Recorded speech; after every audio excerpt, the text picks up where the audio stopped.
This tiny dude who somehow won the 6th and 7th World Championships is chilling in real life, thinking everyone is just exaggerating about him. They are not. Suddenly, he gets yanked into Valhalla, the literal afterlife for warriors, because apparently dying once wasn't enough. And what does he know about real battles? Nada. His experience is gaming, and the moment he touches a sword, chaos explodes around him like a boss fight on steroids. This guy goes from total noob panic mode to staring down monsters bigger than his apartment, dodging attacks like a caffeinated ninja, and somehow surviving because he remembers a bunch of game mechanics.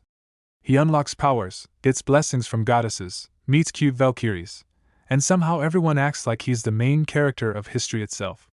And he's trying not to die again. Guys, please smash that like button harder than Lee Tae-ho swings his warrior sword and subscribe if you're new. I need your support more than Tae-ho needs his survival instincts. The scene began in a crowded place where a man loudly announced the arrival of a legendary warrior. He declared that Lee Tae-ho was the main star and the MVP of both the 6th and 7th World Championships. Lee Tae-ho stood there trembling and thought that this was only how others described him. People in the crowd began to whisper. One man felt his name sounded strange while another mocked his clothes and small body. The atmosphere quickly turned tense when a furious man suddenly shouted that Lee Tae-ho was the one who had killed him. Another man laughed and realized the same truth. Lee Tae-ho felt confused and wondered why enemies who once fought on the same battlefield were now standing together. The warriors continued to talk as if it was a joke from the past. One of them proudly said that Lee Tae-ho had reached Valhalla because of him. Another praised their old battle and asked if Lee Tae-ho had died right after it. A warrior then explained that he himself had died later by the hand of a child with braided hair who cried out to his father while stabbing him. The others praised the child named Bjorn and spoke with pride about how well he had been raised and how he had already become a great warrior. As Lee Tae-ho listened to their laughter and memories, he felt shocked and overwhelmed, wondering how he had ended up in such a strange and chaotic place. The scene shifted as if time was rewinding, and Lee Tae-ho remembered the moment clearly. He had been certain that he was about to win the World Championship for the 3rd time in a row. A sudden doubt filled his mind as he wondered if he had actually died at that moment, and if this strange place was not a dream at all. He recalled a smiling girl who proudly introduced him as a champion who had won every duel across dozens of battles. The crowd had cheered loudly, calling him the champion and duel king, praising his small body but impressive skills, and challenging him with excitement. Lee realized that everything had started because of that woman. In his memory, she spoke about a warrior soul that had lost its life after a glorious battle. The words stayed in his mind and made him question again if he was truly dead. She had then asked him to come with her, and when he nervously asked where they were going and if it was hell, she simply held his hand and began to fly. Lee had screamed in shock while she smiled and took him to Valhalla. The scene returned to the present as Lee reflected on Valhalla being the afterlife from Norse mythology, a place only warriors could enter after death. He wondered if she had mistaken him for a real warrior and felt that her confident expression confirmed it. He tried to explain that he was not a warrior but a pro gamer who only played games, not real battles. She misunderstood his words as duels and battles, and before he could ask to be sent back, everything changed. An alarm suddenly rang out as she shouted about an enemy attack and ordered everyone to prepare for battle. Warriors around him quickly grabbed their weapons, and Lee shouted in panic, feeling that the situation was insane. A wolf army rushed toward them, and fierce fighting broke out as the men clashed with the beasts. Lee stood frozen while holding a sword, feeling lost and terrified because he had never held a real weapon before. He wondered what would happen if he died again after already dying once. At that moment, a man shouted at him to duck and smashed his fist into an enemy, releasing a powerful blow that shook the ground like a legendary strike. The man then asked Lee if he did not know about Saga, leaving Lee staring at him in complete confusion. The man explained that coming to Valhalla meant a person had a story that was widely known in life.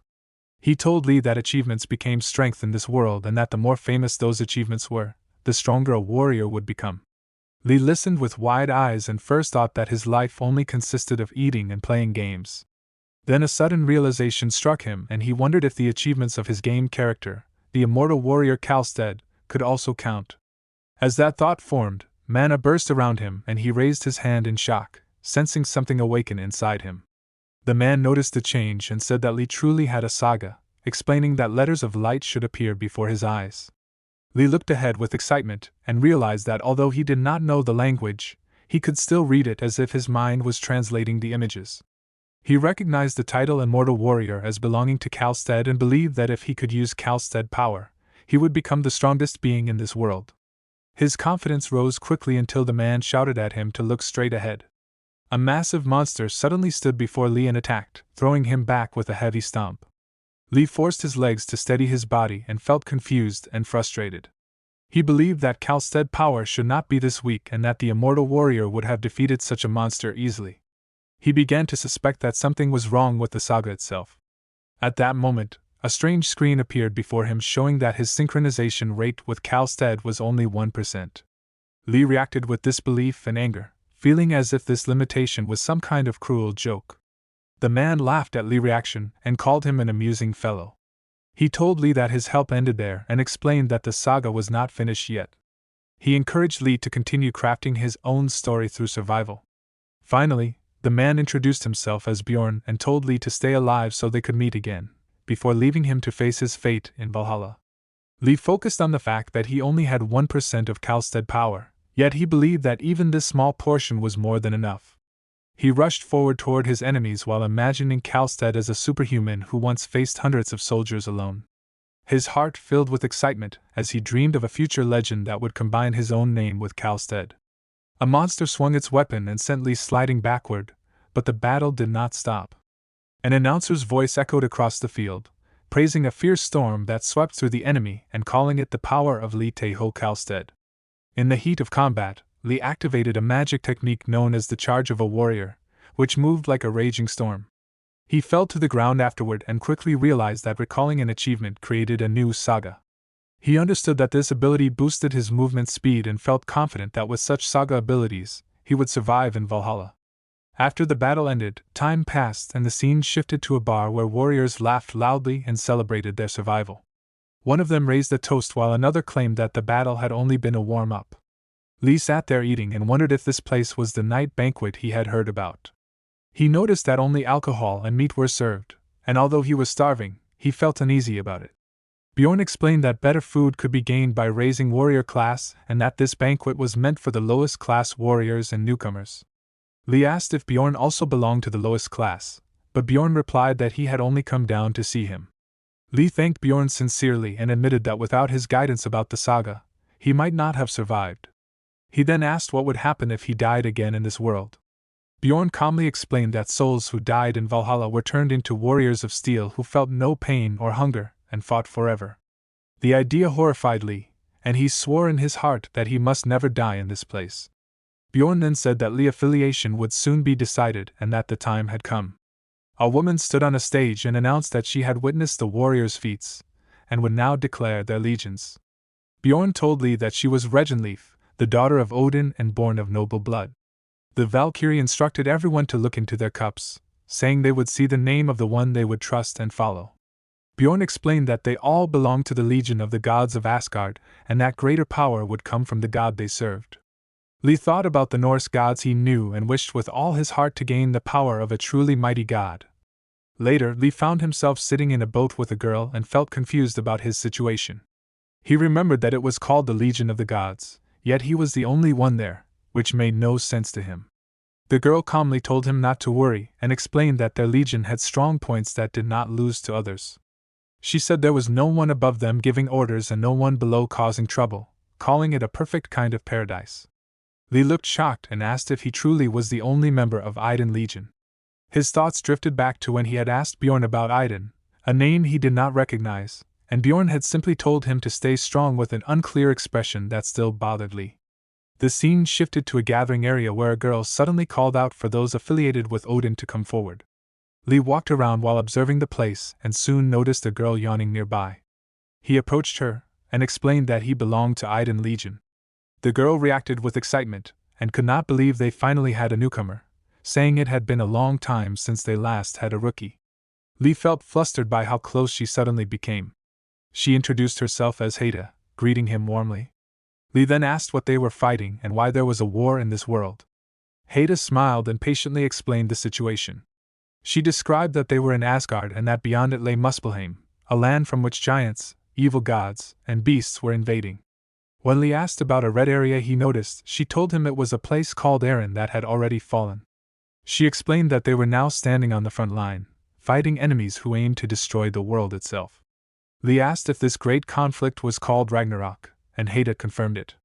She explained that they were taking part in Ragnarok, battling for the fate of the world, not only to save it in a grand sense but also simply to survive. Lee felt surprised as he realized that traveling between different worlds was possible and began to wonder if that meant he could one day return to the world he originally came from. Soon after, Haida told him that they had arrived at the goddess temple and explained that since they were her warriors, they should offer their respects.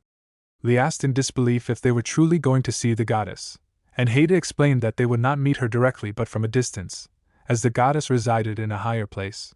She instructed Lee to stand on the altar and drop the item she handed him. Lee stared in surprise at the golden apple in his hand, and as he released it, a golden tree formed beneath his feet. At that moment, the voice of the goddess Idun called out to him, addressing him as her warrior and inviting him closer. Overwhelmed, Lee knelt without thinking, feeling respect flow naturally through his body. The goddess declared herself as Idun and bestowed her blessing upon him, promising to shield his body from the danger of death. With that, she granted him the sigil of life. A powerful energy surged through Lee, and he shouted in shock and joy as he felt his long-standing pains vanish. His chronic back pain, carpal tunnel from gaming, stiff neck, and digestion problems all disappeared at once, leaving him feeling completely renewed. The goddess calmly told him that she looked forward to his future contributions before her presence faded. Haida excitedly explained that he had received Idun blessing and that Idun was the goddess of eternal youth and long life. She told him that even though he might feel terrible pain on the battlefield, truly dying would be almost impossible with the blessing of life, and that the power would only grow stronger as he did. She laughed and added that this was why the legion was known as the Zombie Legion. Lee then asked if he would be able to return to his original world once all the enemies were defeated. He thought to himself that he sounded cool just now and imagined Haida being impressed. Haida seemed to notice his thoughts and found them cute before answering honestly. She said that if the war ended and they won, he would be allowed to return if he wished. Lee firmly decided that he had to go back one day, as staying in such a dangerous place forever held no joy for him. Still, as he held Haida's hand and felt its warmth, he blushed and admitted to himself that for now, there might be some enjoyment in this strange world. Lee entered the house feeling tired from the day. Haida warmly welcomed him and said that he had worked hard and arrived just in time. She told him to open his mouth and fed him without warning, causing him to blush in surprise. The moment he bit down, he realized the meat was so tough it felt like chewing leather shoes, and the shock quickly snapped him out of his foolish thoughts. Haida noticed his reaction and asked if he was okay, admitting that the meat was a bit tough. She encouraged him by saying that if they worked hard and raised his class, his treatment would improve, including better food and lodging. Her words motivated Lee to endure and keep going. Later, as they walked together, Haida calmly summarized how things worked in this world. She explained that every time an enemy was defeated, something called a rune was gained. Lee remembered the strange red energy he had felt being absorbed into his body during battle and realized he likely already had several runes. He confirmed his understanding that these runes could be invested into abilities to become stronger. Haida agreed and explained the basic attributes such as strength, stamina, and agility, then went on to describe mana and willpower. She told him that mana enhanced magic power and magic defense, while willpower improved concentration and mental defense. Lee accepted this explanation for now and asked if sagas could also be strengthened through mana. Haida explained that sagas were special and could not be strengthened by simply increasing stats. She told him that the more people who knew the story and the stronger his belief in it, the more powerful the saga would become. She explained that stories could grow beyond reality, turning simple feats into grand legends. She added that lower-class warriors usually had simple sagas focused on becoming stronger or faster, which were impressive but still incomplete. True sagas were the realization of legends. Lee felt his resolve strengthen as he thought about the legend of the dragon knight Kalstead and the story he would one day create. A bell suddenly rang, and Haida told him that it meant an order to head into battle. Lee was surprised by how fast it was, and a portal soon opened before them. Haida pointed to the Violet Gate and explained that passing through it would lead to the deployment waiting area where all warriors gathered before entering the battlefield. She quickly prepared him and adjusted his gear, saying it was perfect timing and that it suited him well. Lee turned with excitement and said he would be heading out. Haida smiled and told him not to die, and Lee replied confidently that it would be difficult thanks to Aiden's blessing. Lee stepped through the portal and found himself surrounded by a large number of warriors. He was surprised by the scale and wondered if this was some kind of major battle. Suddenly, someone slapped him on the back, and he recognized Bjorn, who greeted him warmly and said he looked much better now. Bjorn joked about Valkyries always being beautiful and told Lee to hurry and find his legion, explaining that today battle would have a commander. Other warriors asked if Lee was from Aiden Legion and pointed out that it was strange for him to be standing alone. They told him to move to the back, and Lee quietly nodded and complied. Soon, a powerful man introduced himself as Ragnar of the Heimdall Legion and declared that he would lead them in today's battle. He explained that their goal was to reclaim territory lost to the Gnolls and that they would be deployed directly into the middle of the battlefield. Ragnar loudly declared that he would always lead from the front and told everyone to follow his back. The warriors cheered his confidence, praising him as a dependable leader. Lee tried to look ahead but muttered that he could not see anything through the crowd. Later, the group marched through a snowy landscape when someone shouted that reinforcements were coming and urged everyone to push forward. At that moment, they spotted a massive wolf-like figure standing on a mountain peak, holding a hammer. Shock spread through the warriors as they stared at the creature. The beast suddenly leapt down, smashing into the ground and sending men flying everywhere. It was soon clear that this was the enemy leader known as White Fang. The warriors gathered themselves and commented on how intense and enormous the boss was, noting that it was several times larger than the others. Ragnar shouted for everyone to advance and charge, and the warriors rushed forward together. However, White Fang swung its hammer and easily scattered them again. The massive creature then stood directly in front of Lee, blocking his path. As fear and confusion filled his mind, Lee wondered who had been foolish enough to open a portal in such a dangerous place. Lee forced himself to calm down and treated the situation like facing a boss in a game. He focused on the huge hammer, knowing his small shield could never block it. He remembered his runes and decided to put everything into agility, trusting his instincts. When White Fang slammed the hammer down, Lee narrowly dodged as the shockwaves sent other warriors flying and dust filled the air. Lee realized that only dodging would not be enough and considered attacking the legs. Ragnar shouted the same order, telling everyone to aim for the legs and stop the enemy that way. Lee chose a different approach and recalled the warrior charge that moved like a storm. He leapt high into the air, barely avoiding White Fang hammer again. In that moment, Lee made a promise to himself that he would survive no matter what because he wanted to see Haida again. He remembered her advice that drawing out the power of a saga and making it stronger depended entirely on him. As fear tried to overwhelm him, he stopped himself from giving in to thoughts of death and focused instead on pushing his saga beyond its limits. He wondered if the ability that once only boosted speed could be raised further, even allowing him to kick off the air itself and jump higher. With that belief, Lee leapt again and pushed his body past its limit. He landed on White Fang and slashed at its mouth before crashing back to the ground. Blood poured from the monster's eyes as it roared in pain. Lee lay there wounded and muttered that he had almost died, wondering if Aiden's blessing had saved him. He forced himself back to his feet and realized this was his only chance to finish the fight. He summoned the warrior's sword and struck White Fang again and again with everything he had left. The scene then shifted as the battle came to an end and Raskrid calmly stated that it looked like they had won. She reported as the Valkyrie Raskrid to Odin. Odin replied through a crow, explaining that she was reporting to the raven Hugin instead. He asked if any warrior had caught her eye and casually remarked that they were only the lowest-ranked warriors. Raskrid answered that there was one among them who had stood out from the rest. The scene shifted back to the battlefield as warriors shouted in victory and praised Odin for their triumph. Lee stood on White Fang's fallen body and listened to the cheers, feeling a strange sense of familiarity. It reminded him of moments from his old game where rare weapons once felt special before becoming common, and he realized this might be his current position in Valhalla. Even so, he wanted to keep hearing those cheers and grow even stronger. He dreamed of becoming a warlord and rising to be the greatest warrior Valhalla had ever seen. Bjorn approached and praised Lee for his amazing performance in battle. Lee jokingly wondered if that moment had been meant as a dramatic final scene. Bjorn commented that Lee had clearly improved in using his saga, and Lee humbly credited both Bjorn and Haida for his growth. Bjorn was especially impressed by Lee's ability to summon a sword from thin air.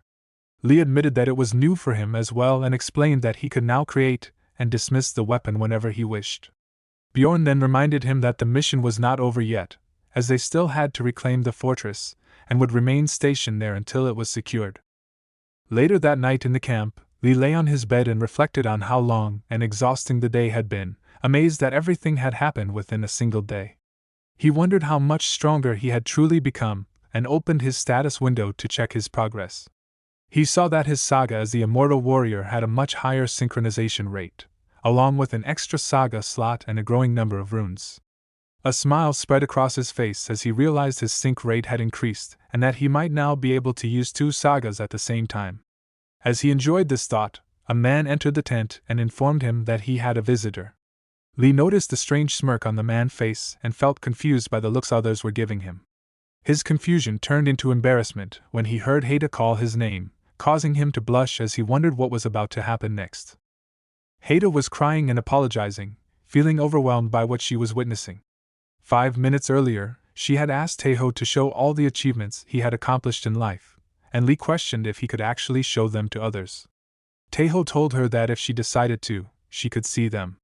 When the achievements appeared, she was shocked to see a long list of incredible feats. Taeho had defeated the Orc Warlord Graxia, the Ogre Lord Gandalf, and the Blue Trinity Troll Brothers, and repelled the Frost Dragon Legion among many other accomplishments. Returning to the present, Haida continued crying and admitted that she had no idea she was in the presence of such greatness, and felt ashamed for showing off in front of a master. Taeho told her to calm down, and thought that she looked cute while flustered, and then explained that all of those achievements were in a virtual world. Haida tried to understand and acknowledged that it was still impressive because he had done it all himself. Taeho reflected that esports counted as sports, and that getting a military exemption for it was strange, and he felt comforted by the experience in the afterlife.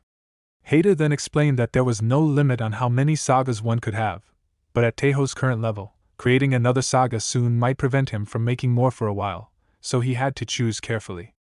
Taeho opened the screen window and thought about which saga he should create, realizing he needed an ability rather than an attack skill.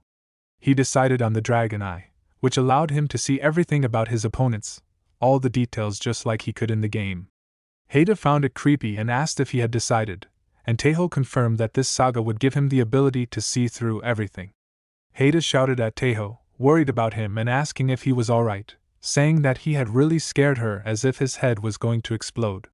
Taeho told her that he was fine but admitted that he had almost died. Haida said it was almost time for her to leave and expressed that she now understood how amazing he was and that he was going to become ridiculously strong. She hugged him and said he was like a lucky charm joining their Iden Legion, which made his eyes widen.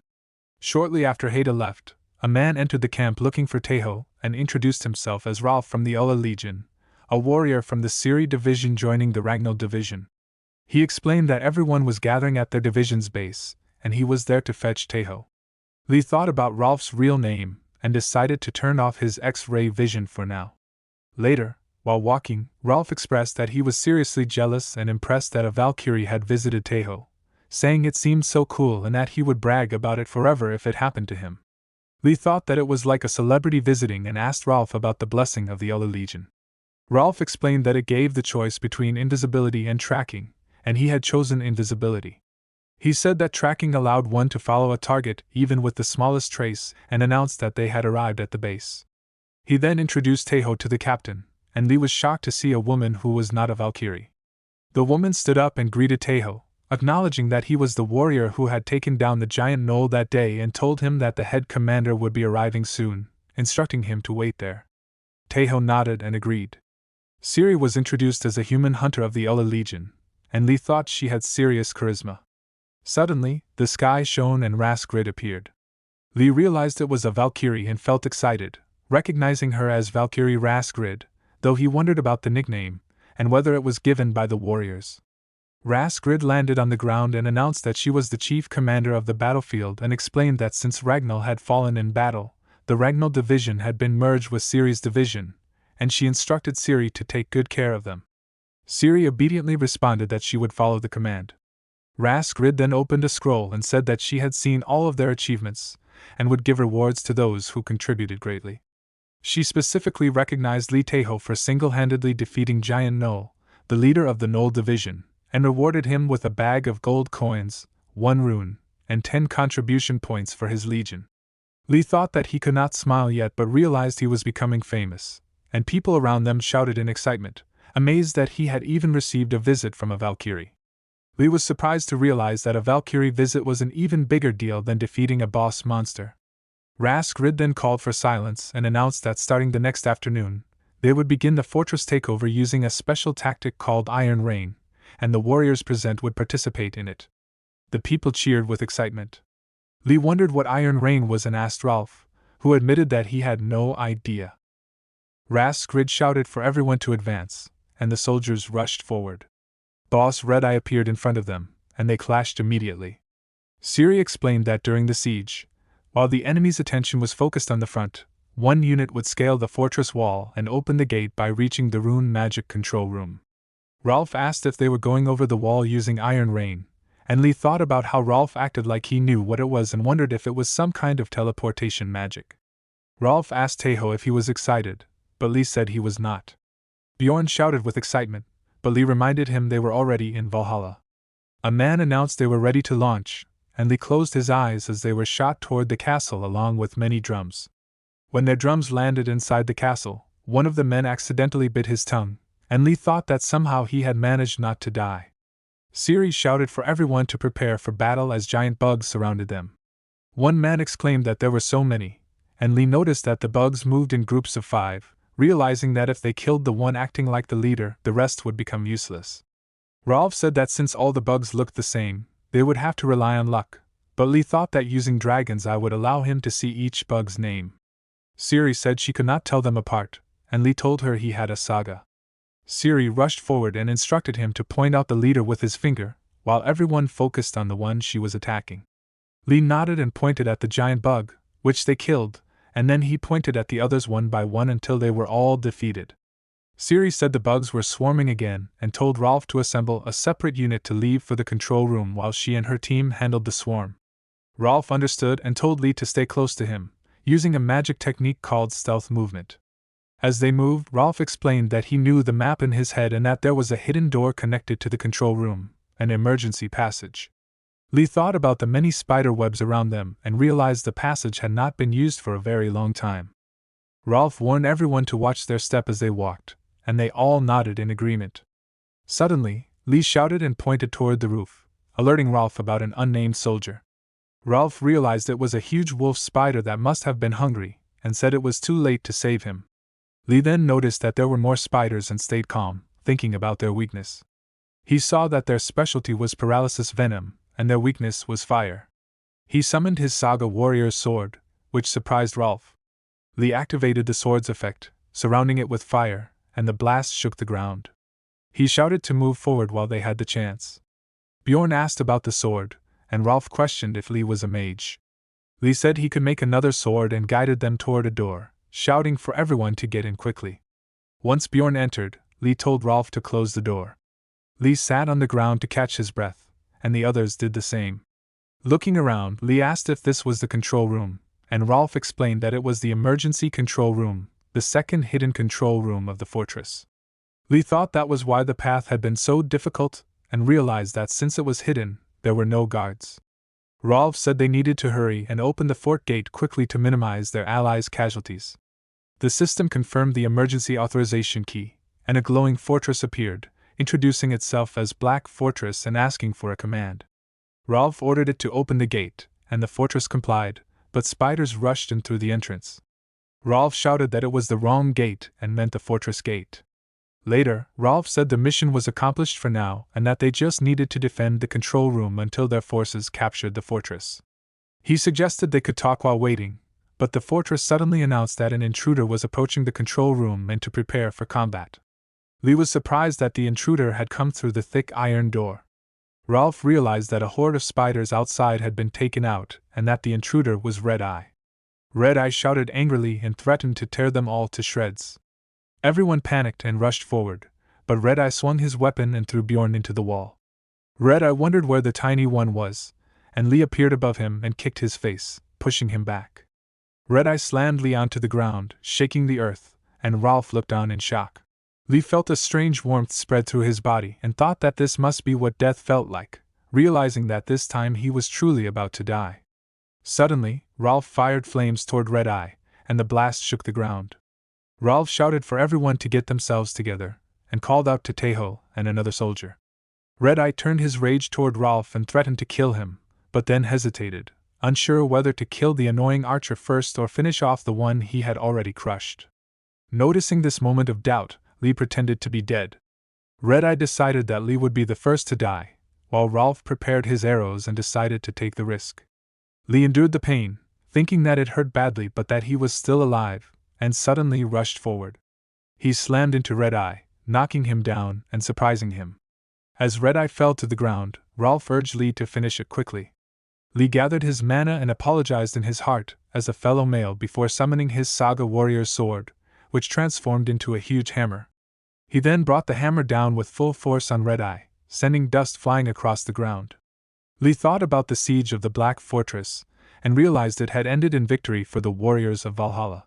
He remembered that the last boss of the Knoll Legion, Frostmane, had fallen at the hands of a warrior named Braki from Thor's Legion. Raskrid, observing him, seemed more interested in Li Taeho than in Braki. Later that night, a girl held a drink and celebrated the valiant warriors who had claimed another victory, telling everyone to enjoy the night because they had earned it.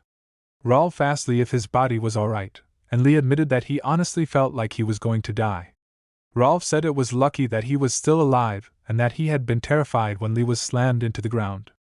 Siri then joined them, holding a drink, and praised the detached squad for their substantial contribution that day, offering them a drink. Rolf said it was an honor and that he had always wanted to drink with her. Other men eagerly asked for a drink as well, and Siri smiled and toasted for Valhalla. Everyone shouted in excitement, and Li thought while drinking that he had expected her to be cold, but she could show that kind of expression too. The scene shifted to the Black Fortress Citadel, where a noisy party was still going on. Li felt annoyed and wondered when it would finally end. A drunk man shouted loudly and caused trouble, while others panicked and tried to stop him before something dangerous happened. Raskrid called out to Li and told him he had a visitor even though it was very late. Li was surprised but agreed to move quickly.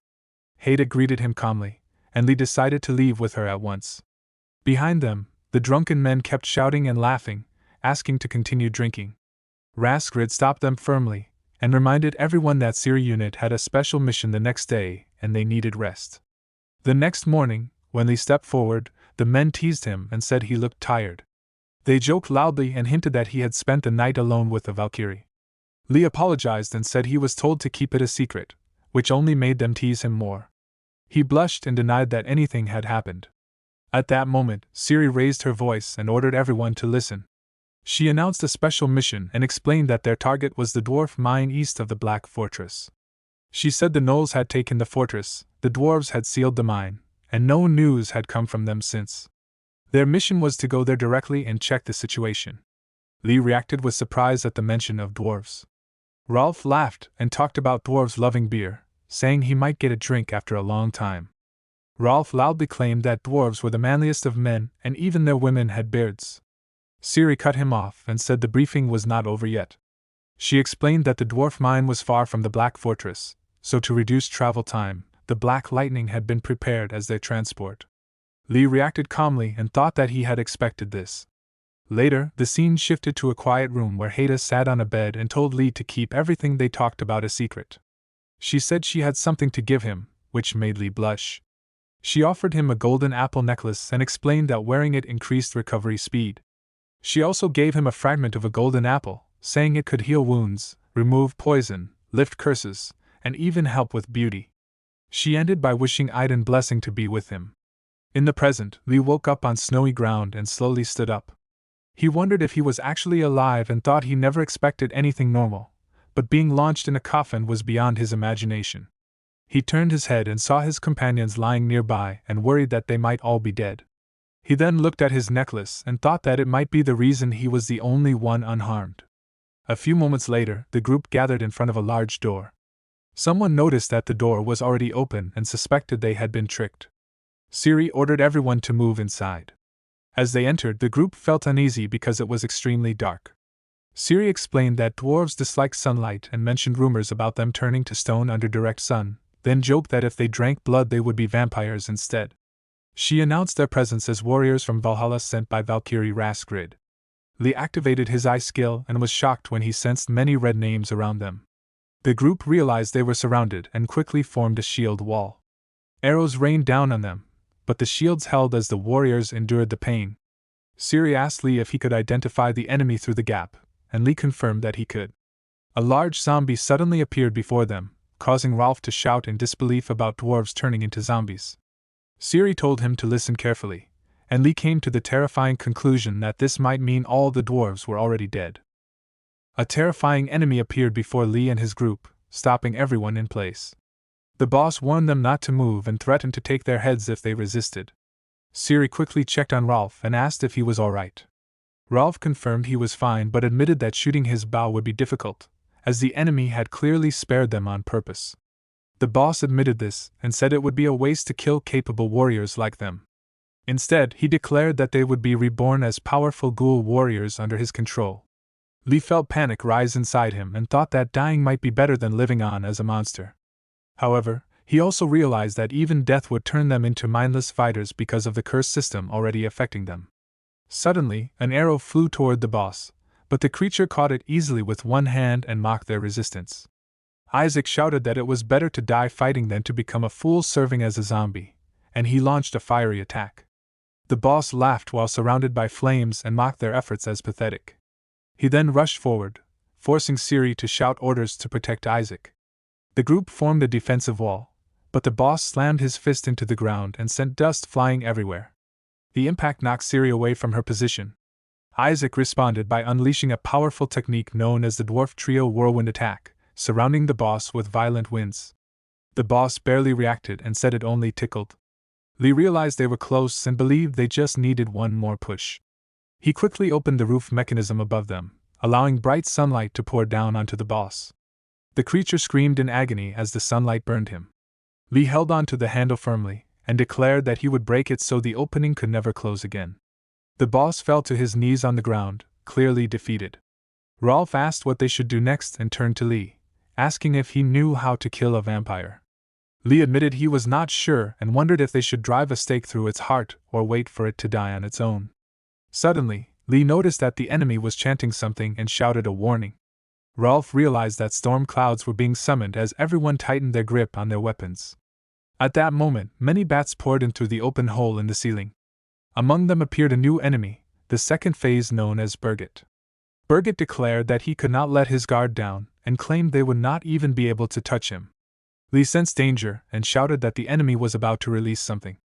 Birgit spat a green liquid that spread across the ground, quickly covering the floor with poison. He mocked the heroes and asked how long they planned to keep running away. Lee shouted while retreating that the poison had filled the entire floor. Rolf realized there was barely any space left to escape.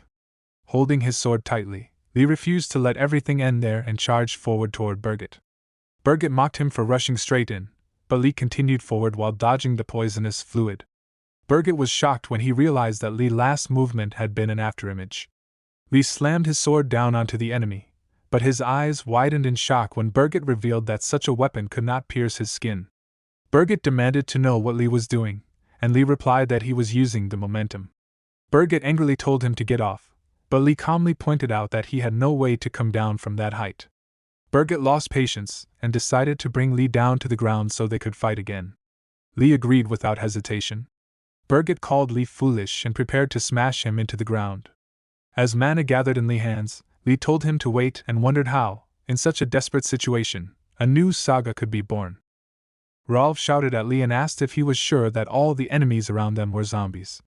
Lee answered that although it was too dark to clearly see their faces, every single one of them was definitely a zombie despite having different names.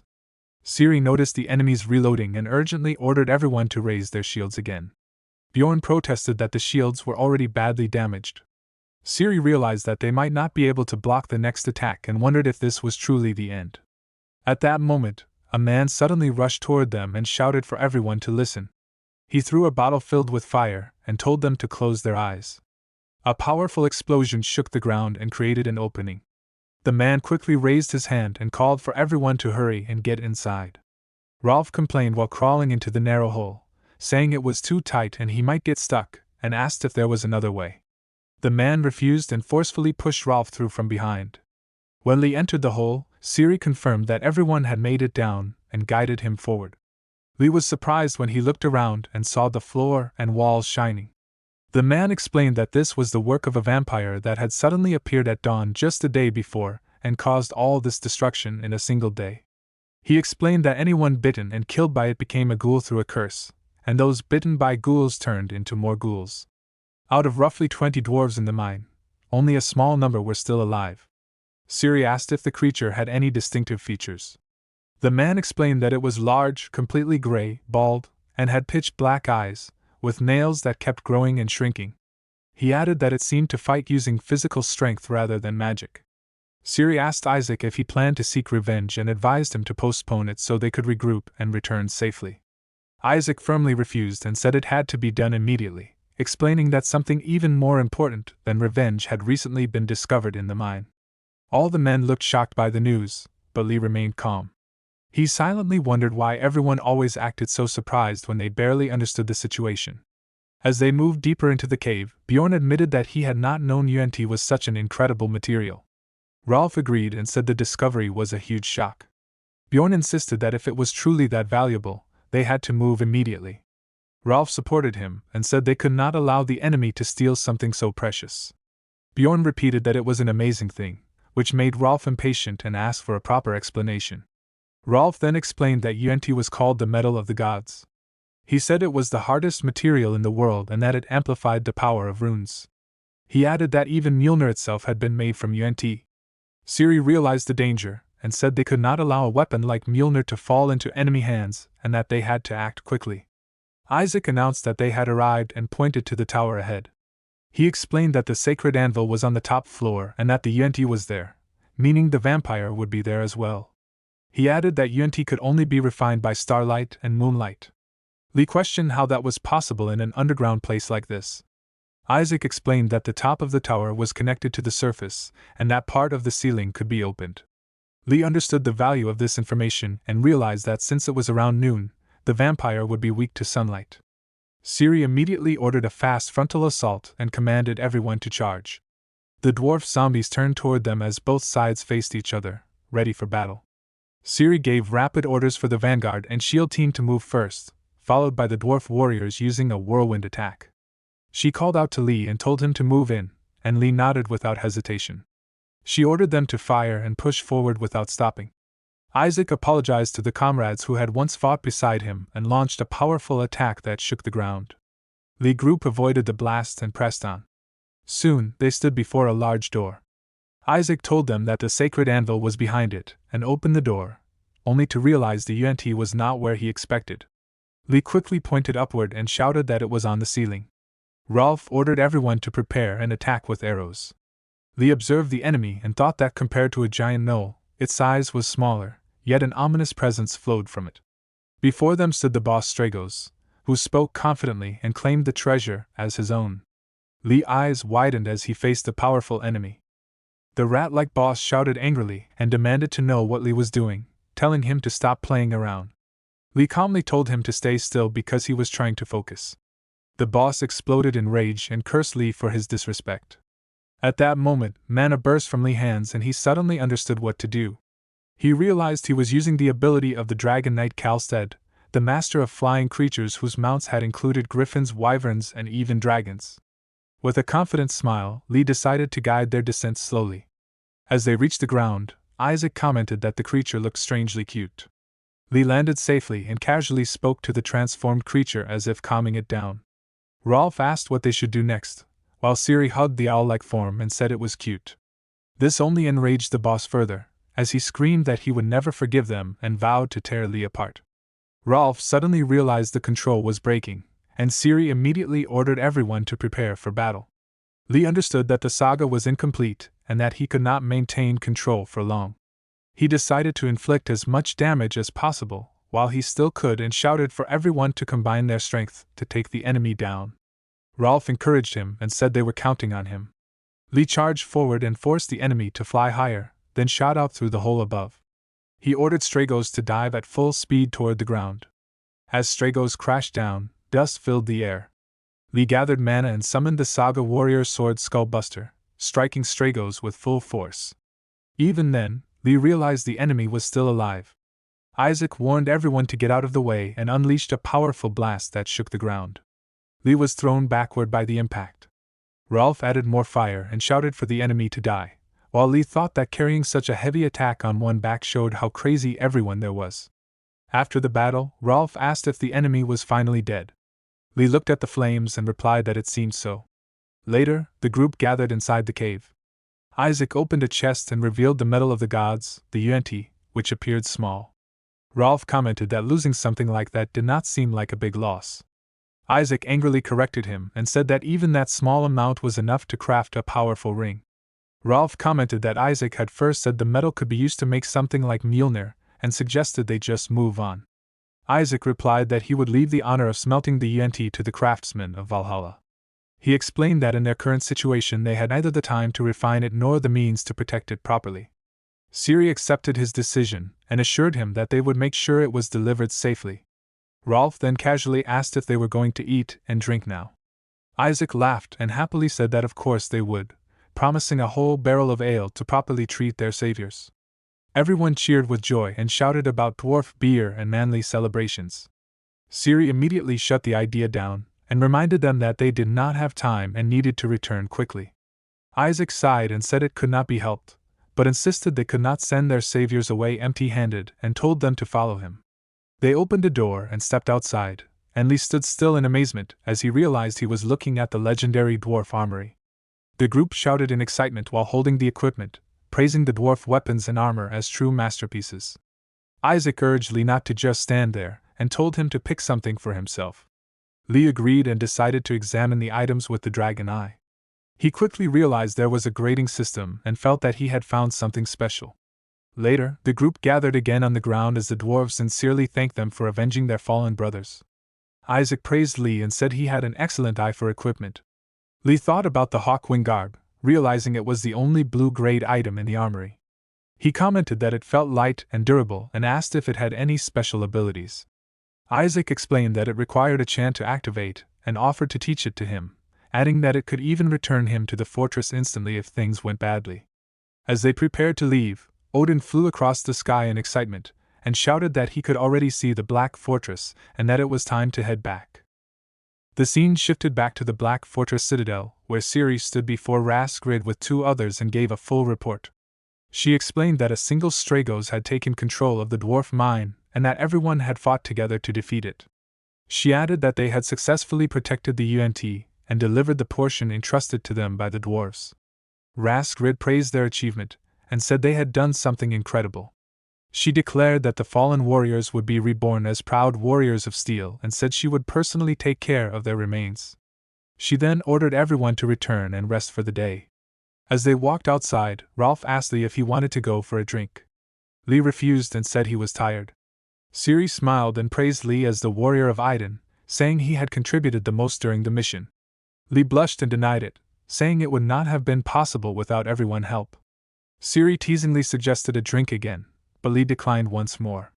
As they parted, Lee reflected on how powerful Stragos had been, recalling its dark storm clouds and terrifying transformations. He realized the battle was no joke, but he was grateful because defeating it had earned him many runes.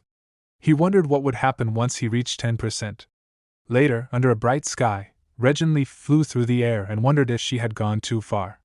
She decided to turn back but suddenly sensed an unusual tremor. Unsure whether to approach, she activated a magic technique and moved cautiously, realizing the danger. She decided she needed to report the situation as quickly as possible. The scene shifted again to Rasgrid reacting in shock after hearing that an army was invading. Reginleaf felt confused and thought she had arrived far too fast and that the report seemed to already be finished. Rasgrid calculated that at that speed, the battle would begin by noon the next day at the latest, and said she would request reinforcements from Valhalla. Reginleaf quietly wondered why she could not remember giving the report, thinking she might have been too rushed and flustered. Later that night, Ciri gathered everyone and said that since the situation had escalated, they should all rest early. She firmly announced that alcohol was strictly prohibited. Bjorn loudly complained that the rule was too harsh, while Siri looked around and realized she could not see Lee anywhere. In another quiet place, Lee checked his surroundings and made sure no one was nearby. He decided to make good use of his new item and thought that he had to learn how to use it properly. With the battle coming the next day, he chose to train through the night. The next morning, the Valkyrie Ingrid from the Njord Legion stepped forward and reported that she had brought 500 of the lowest class warriors. She asked if the enemy numbers had been confirmed. Regenleaf replied that they were not exact, but the enemy force was at least 6,000 or more. Raskrid calculated that even if all their forces were combined, they only had around 2,500 warriors. Regenleaf admitted that they had no choice but to hold the enemy back with what they had. She declared that she would activate defensive magic in an emergency, and urged everyone forward for Asgard and the Nine Realms. Soon after, the battlefield filled with armies. Bragi from the Thor Legion shouted orders to prepare for battle in Thor name.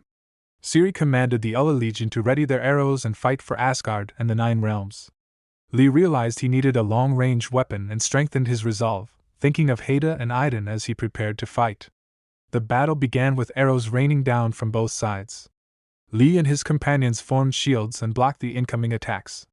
Beasts attempted to climb the walls, but defenders stopped them by pouring burning water and hurling stones. The two armies soon clashed fiercely on the ground. In the middle of the chaos, Lee noticed movement in the sky and shouted a warning as wyverns appeared above them. The wyverns breathed fire, spreading intense heat across the battlefield. Regenleaf called upon sacred rune power and created a magical barrier to protect the warriors. She warned that the barrier would weaken with continued attacks and that the flying enemies had to be eliminated quickly. Lee's eyes widened as he rushed forward, realizing it was finally his turn. Trusting in the Hawkwing garb, he prepared to take on the battle in the sky. Lee transformed into an eagle and flew forward, noticing that no one seemed to have noticed him. He thought about the results of his practice from the night before and decided to put them to use. With a burst of speed, he rushed toward a wyvern and then transformed back into human form, using his magic technique monstrous bird kick to strike the beast in the face and send it crashing to the ground.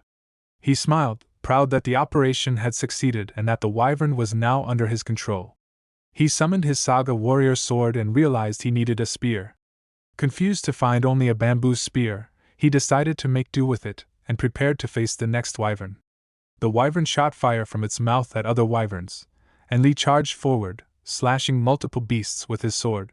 His companions cheered him on, praising him as the warrior of Iden, and all the wyverns in his path were set ablaze.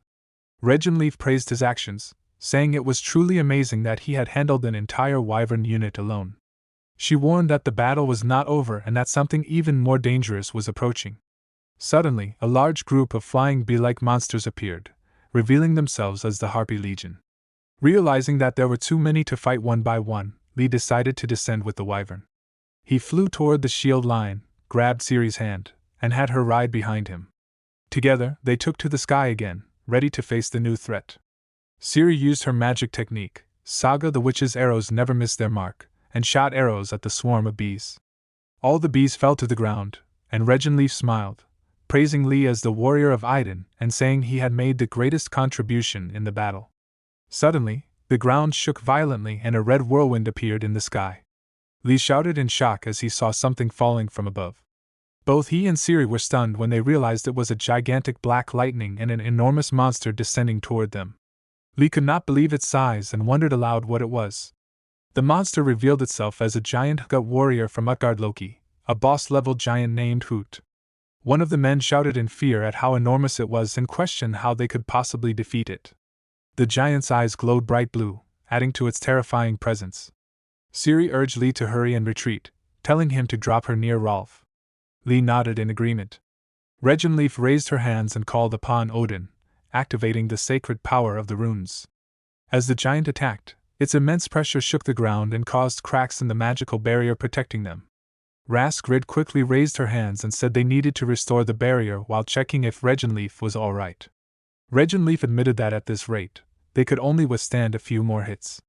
Raskrid realized that their lowest-class warriors were not enough to face an enemy of this magnitude, and wished she could unleash the true power of the Valkyrie to fight such a formidable foe. Grid shouted to Odin that they were not suited to face the enemy with only the lowest class warriors and begged for permission to unleash their combat seals. Odin refused and reminded them that this was only a test and that Valhalla needed strong warriors above all. Bragi rallied the troops, shouting for the warriors of the gods.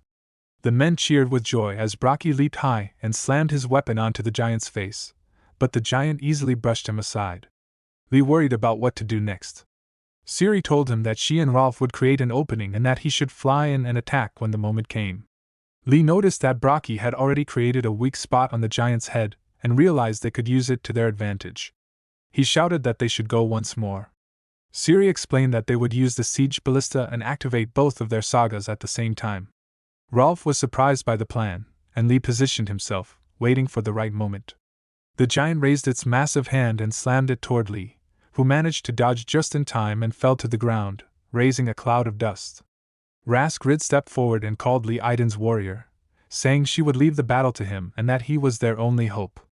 Wounded and exhausted, Lee thought about how sleepy he was and wondered if he was really going to die this time. In a brief moment of delirium, he remembered a dream where the battlefield looked like his newlywed apartment with Haida. He recalled her voice urging him to hurry and eat, grounding him back to reality. Lee remembered the golden apple pieces from his imagination, and Haida offered to feed them to him with a smile. He blushed but ate them, and she praised him as a good boy. Back in the present, Lee clenched his teeth as the sky shone brightly. Grid noticed the light, and realized that even a mere lowest-class warrior was now wielding the power of a god. Aura burst around Lee, healing all his wounds and filling him with a surge of strength. He widened his eyes when he saw the beasts surrounding him and threw them all away, shouting in his mind, "Long live Haida and Idun." Rolf called out to check if Lee was alright, and Lee quickly responded, also acknowledging Captain Ciri. Ciri confirmed that they were ready on their side and asked if he could do it again, but Lee realized he had no ride. Grid told him not to worry and offered herself as his mount, surprising him and making him flush. As a man attacked the giant shouting at it to die, Lee, still embarrassed, repeated that he could not believe he was riding Grid. Suddenly, energy burst in front of him, and a dragon appeared. Grid transformed into the dragon and explained that she now understood why Odin had forbidden their direct intervention. Lee admitted that she was much stronger than he had thought. Grid told him that this battle was his to fight and that he must claim victory with his own hands. Grid told Lee to climb on her back, explaining that the other warriors were holding the enemy off and now it was their chance. Lee held on as she took flight and exclaimed at the incredible speed. At that moment, Ciri called to Rolf, who nodded and activated his magic technique's Saga simultaneous activation. Bragi used his own technique called Saga, he's called the Son of God, and Ciri fired her Witch's Hunter arrows with a burst shot that never missed. All of them launched their attacks on the giant at the same time, and it fell to the ground. Lee rushed forward, determined to risk everything with a single strike. He used his magic technique Saga, the charged warrior is like a storm, and slammed into the giant, shaking the ground with the impact. The giant was defeated, lying motionless on the battlefield. The men cheered loudly, and Regenleaf called for the warriors to raise their cups in honor of their bravery. She apologized for not being able to fill everyone's cups but said that Grid, the Ice Princess, would honor the two who had stood out the most that day. Grid thought to herself that she wanted to beat them all up but announced the names of the heroes, praising Bragi, the one-man legion invincible warrior, and Lee Tae-ho, the warrior of Idun's legion. A girl in the crowd exclaimed that Lee had been visited by a Valkyrie and had ridden one in battle, and said that both he and Bragi would be promoted to inferior-ranked warriors. Lee smiled, thinking that the inferior rank was the same as Bjorn's. Regenleaf then called for everyone to drink and celebrate the victory together. Bragi and Lee drank side by side, and Lee thought about how good it felt as he finished his cup. All the men celebrated loudly, cheering that Lee was a real man. A man in a cloak commented that Lee had managed to use divinity at the lowest rank, which was impressive, but he claimed even his children could do that much. He said he might help just this once and walked away. The scene then shifted to 1 week later at Lee Tae-ho's inferior-ranked warrior lodgings. Lee was sleeping when someone shouted, and he looked shocked as he ran outside, asking what was happening. In front of him stood the cloaked man surrounded by mana. Lee noticed that thunder seemed to be only over there, and wondered if it was like a Truman show. He asked who the man was. The man confirmed Lee's identity, and praised him for defeating 2 commander-level giant gnolls and repelling a giant, saying that he was treated like a hero among the lowest-ranked warriors but that such feats were easy for his children. Lee thought that this man was incredibly strong, at least as strong as a Valkyrie, or even stronger. The man smiled and said he had come for a bout, and wanted to see all of Lee's power. Lee asked again who he was and why he had suddenly appeared wanting to fight, saying he did not want to fight without a reason. The man, Ragnar, replied that a reason was not needed for someone about to die. Lee now faced the mysterious warrior Ragnar, and wondered what his true purpose could be. Lee rushed forward using his magic technique. The charge of a warrior is like a storm, but Ragnar blocked his attack. They clashed many times, with Lee attacking and Ragnar blocking every strike. Lee thought that Ragnar might have some kind of parrying hack and decided to aim for his back, but Ragnar punched him, sending him drifting backward. Lee fell hard on the ground, coughing and thinking that Ragnar was incredibly strong and that without his blessing he would be dead. Ragnar stepped forward and explained that warriors who die here become steel warriors, and if they die as steel warriors, they go to the true resting place of warriors. He said that even if one dies, they should not be too disheartened. Suddenly, when he slashed his weapon, a tree stem was cut into pieces. Ragnar looked up and saw Lee in eagle form and encouraged him to give it his all, saying he would take it head on. Lee rushed forward again using the same magic technique, transformed back into human near Ragnar, and slashed with his warrior's sword, creating a blast that shook the ground. When the dust cleared, Ragnar commented that Lee was using an entertaining technique, but it was not enough and urged him to draw out more strength, or he might die. He slammed Lee onto the ground, raising dust, and then raised a punch glowing with mana that hit Lee, shaking the ground further. Lee wondered if this was the end. Ragnar began walking away, thinking that Lee's insight was limited, but suddenly a burst of energy appeared behind him. When he turned, he saw Lee standing with mana bursting around him, and his eyes glowing brightly. Ragnar told Lee that it was true he used the power of a god and that he must be really trusted by his goddess, but warned that recklessly relying on it could be dangerous. Later Haida asked Lee with concern if he was conscious. Lee woke up shocked to see her, and she explained that she had been worried because he had been asleep for so long.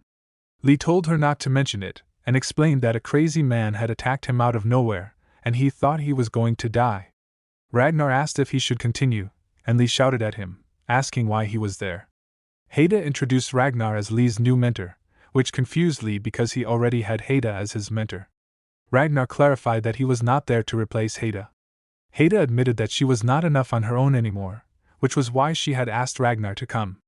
Ragnar said it was impressive for an inferior-ranked warrior to use the power of the gods, but that all his children could do the same, and if that was all, it would be disappointing. Haida said that soon Ragnar would change his mind and might even beg to teach Lee, and asked Lee to show Ragnar his saga. Lee agreed since he trusted Haida. Haida asked if Lee already knew how to use the steel feather, and he nodded yes. She told him to start when ready, and Ragnar said he wanted to see what was extraordinary about it. Lee used the feather, and Ragnar reacted with surprise at what he was doing. Haida asked Ragnar how far he thought Lee could go if his saga became complete. Ragnar said at least as far as Sigurd, which shocked Lee. Haida explained that Sigurd was a mighty warrior worthy of being called the strongest in Valhalla and asked what the maximum could be. Ragnar said he just had to teach Lee. Haida warned him not to let Lee go wild and be too hasty but also not to treat him like a treasure chest. She left Lee in Ragnar's care. Later Ragnar stood on the ground amazed at Lee's saga and said he could not believe it was possible. He added that teaching Lee would be very entertaining. Haida asked Ragnar how high he thought Lee could go in the end. Later they were standing in the forest when Ciri greeted Rolf and said it was good to see him as he had finally become an inferior-ranked warrior. Rolf thanked her and asked if everyone had gathered. Ciri said one person was still missing, and just then Lee arrived. Lee smiled and greeted Ciri and Rolf. A man shouted excitedly, recognizing Lee as the warrior who rode a Valkyrie, and said he had heard the rumors. Ciri explained that Lee had also told them the story about defeating the giant. Gander then introduced herself as the leader of the expedition and explained that it was a small team composed only of inferior-ranked warriors from the Lower and Iden legions, but warned them not to let their guard down because the mission would not be easy. Lee thought that Ulla's legion had a relaxed atmosphere. Gander said they would discuss the mission details when they arrived and asked if anyone had questions. Rolf asked where the expedition was headed, and Gander said they were going to the land of the Dark Elves, Svartalfheim, where endless night persisted. Lee widened his eyes, realizing they were going to face Dark Elves.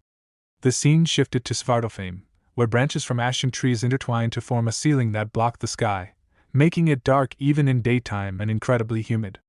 Lee thought that this must be the place where the Dark Elves lived.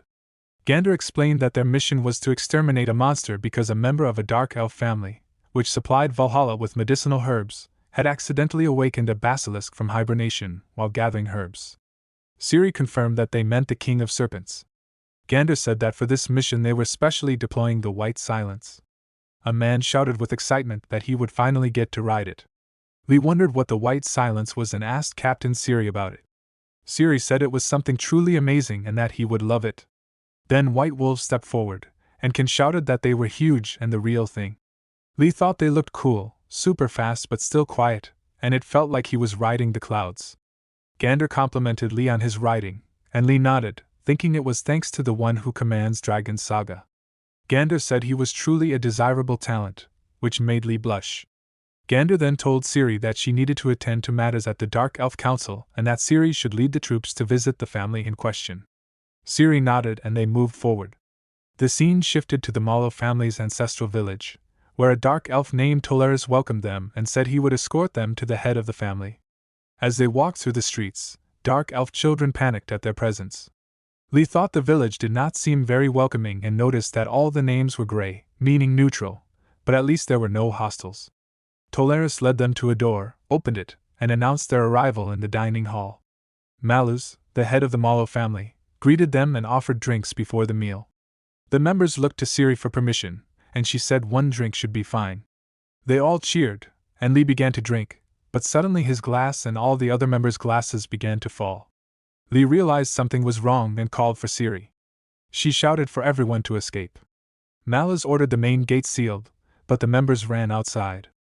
Ciri shouted that archers were above them and told everyone to raise shields as arrows rained down, which they blocked. Lee rushed toward the main gate as the elves tried to close the door, and he kicked the elf guards. Malus clenched his teeth, shocked that Lee had figured out their plan without any signs. Ciri and her companions were running through the land when Malus noticed the White Silence and shouted in panic, ordering his men to mount up and fire before the enemies could escape. Arrows rushed through the air toward Lee as he prepared himself, his mind flashing back to the moment when Haida had finished engraving a temporary rune on his arm and explained that it allowed him to use magic without limiting his future strength. In the present moment, power gathered in Lee's hands and shocked the elves who saw it, while Malus screamed at his soldiers for standing still and demanded pursuit. Despite his anger, Lee and his team managed to escape, leaving Malus behind as he muttered in frustration about how he would explain the failure. Later, deep inside the forest, Ciri slowed their pace slightly and wondered if the area was safe. One of the men examined the situation and realized that the arrows used against them were coated with deadly poison that could have killed an ordinary human with even a small wound. Another man asked Ciri if they could stop to treat their injuries, but she stayed firm and told them to keep moving while tending their wounds. She knew stopping was too dangerous, and she did not allow anyone to relax until they could reunite with Gander. The scene shifted to Malus, who was kneeling on the ground and trembling in fear as a dark god stood before him and declared that he had failed.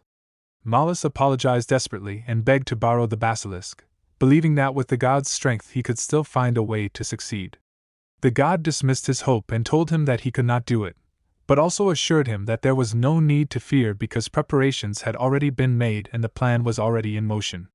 The scene then moved to the forest where Rolf spoke to Taeho and confirmed that he had learned through the saga that the head of the family was evil. Lee acknowledged it and thanked Captain Ciri for trusting him without hesitation, and she replied that trust was natural among comrades. Suddenly, Ciri sensed danger and warned everyone of an ambush. At that moment, Boss Marcus appeared before them, and Lee immediately felt that he was a terrifyingly strong enemy. Several men rushed to attack Marcus, but he cut them down in an instant with overwhelming power. One of the men cried out in shock after seeing 3 of their allies fall at once and witnessing Marcus's wounds heal completely in seconds. Realizing the threat, Ciri identified him as a regenerator and ordered everyone to mount the White Silence and retreat immediately. Marcus raised his hand and created many snake-like heads, but Ciri reacted quickly and fired a storm of arrows into his body. Even though the arrows pierced him, Marcus recovered as if nothing had happened, leading Ciri to shout in disbelief at his lack of defense. Their clash shook the ground and forced both of them backward. As Ciri regained her footing, Rolf gathered fire in his hand and called out to her before launching the attack at Marcus. At that moment, a large glowing creature suddenly appeared above Rolf's head. Lee leaped high into the air, swung his weapon with confidence, and declared with a fearless smile that from that moment on, Marcus would be facing him instead. Lee attacked again and again, but Marcus blocked every strike without even trying to dodge. Watching this, Lee realized that Marcus never avoided attacks, so he changed his approach and struck with greater intent. Rolf reacted in shock, realizing that the hit had landed directly, but he also knew that Marcus was a regenerator and that any wound would heal quickly. In the middle of the fight, Lee remembered Ragnar's words about power not being limited to recovery alone, and how it could suppress the blessings and powers of other beings. Ragnar had warned him that fighting while constantly wrapped in divine power was foolish and that true combat required intelligence and timing, using a god's power only at the moment of attack. Holding his sword as it began to glow, Lee gathered his resolve and moved forward. Marcus launched a fierce assault, but Lee blocked every blow with steady focus. When Lee counterattacked, Marcus again held his ground, yet the strain on him became visible. Rolf noticed this and shouted that Marcus was struggling just to defend himself and urged Lee to finish the fight. Ciri, however, understood the danger and realized that even with the advantage, Lee would tire first if Marcus stayed on the defensive. She rushed forward to support him. Marcus laughed confidently and swung his weapon, forcing Lee to dodge and slide backward. Refusing to give up, Lee charged again, determined to end the battle with a single strike as Marcus raised his weapon to meet him. Ciri pushed Marcus back with her attack, knowing she might not be able to wound him but could still create an opening. In that moment, Lee roared that the fight was not over and unleashed the Saga warrior's technique known as Skullbuster, releasing a crushing pressure that shook the ground beneath them. The scene shifted to the Dark God, who could not believe what had happened and realized that the regenerator Marcus had been defeated. In anger and urgency, the god ordered Malice to halt the excavation and accepted that there was no longer any choice but to release the basilisk. Later, inside a cave, Rolf desperately tried to wake Lee, shouting his name again and again while panic grew in his voice. He told Ciri that Lee was not waking up at all and asked if they should wait. Ciri felt a strong sense of danger and insisted that they leave the place immediately. At that moment, Rolf recognized a terrifying sound and understood that it belonged to the basilisk. Ciri quickly demanded to know the direction and made a fast decision to scatter.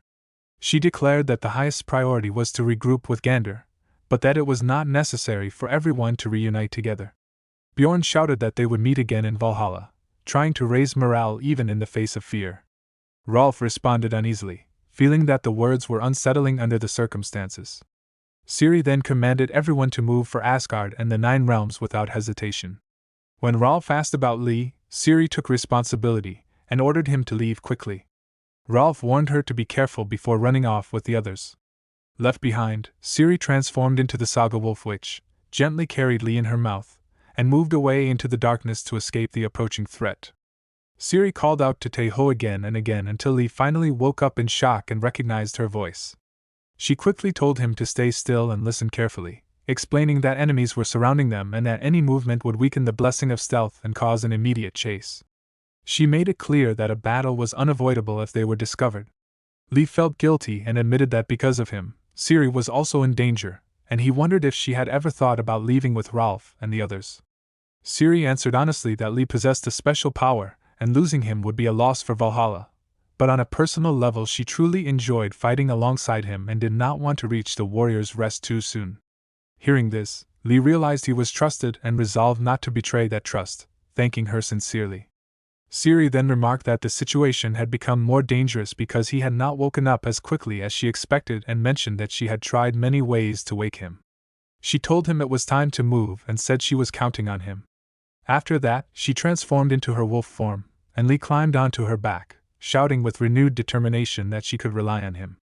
He activated the saga known as the One Who Commands Dragons, and Ciri sensed the presence of enemies all around them, realizing just how surrounded they truly were. Lee swung his sword with fierce focus, tearing the attacking snakes into pieces as he struck with powerful vertical, horizontal, and dicing slashes. In the middle of the chaos, he sensed a far greater presence approaching and warned Ciri that something huge was coming. Moments later, the basilisk appeared, and Ciri quickly realized that it used a paralyzing glare, warning Lee not to meet its eyes.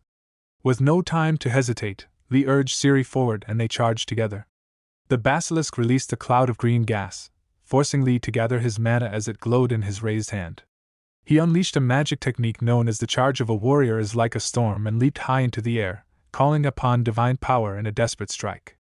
After the clash, Siri returned to her human form while Lee struggled to remain standing, his body pushed to its limit. Siri suggested resting for a moment, but Lee suddenly noticed something on the ground and realized it was the handle of a broken sword. Before he could fully understand its meaning, Siri sensed danger again and warned that they had been surrounded once more. Lee felt completely drained and admitted to himself that he had almost no strength left. Siri told him to leave the rest to her, but Lee refused and summoned his sword, determined that they would survive and return together. As the sound of movement grew louder, Siri shouted a vow about meeting again in Valhalla, even as snakes closed in from all sides. Lee reacted in alarm when an even larger presence emerged, and Siri realized that there were more enemies than they had expected. Side by side, with exhaustion weighing on them both, they stood ready to face the enemies surrounding them. Siri calmly assessed the situation and realized that 5 enemies surrounded them with no path to escape. She asked Lee if he still had the strength to fight, and Lee understood that he could no longer use divine power, and that his saga could only be used once or twice more. Even so, he chose to fight with everything he had left since escape was impossible.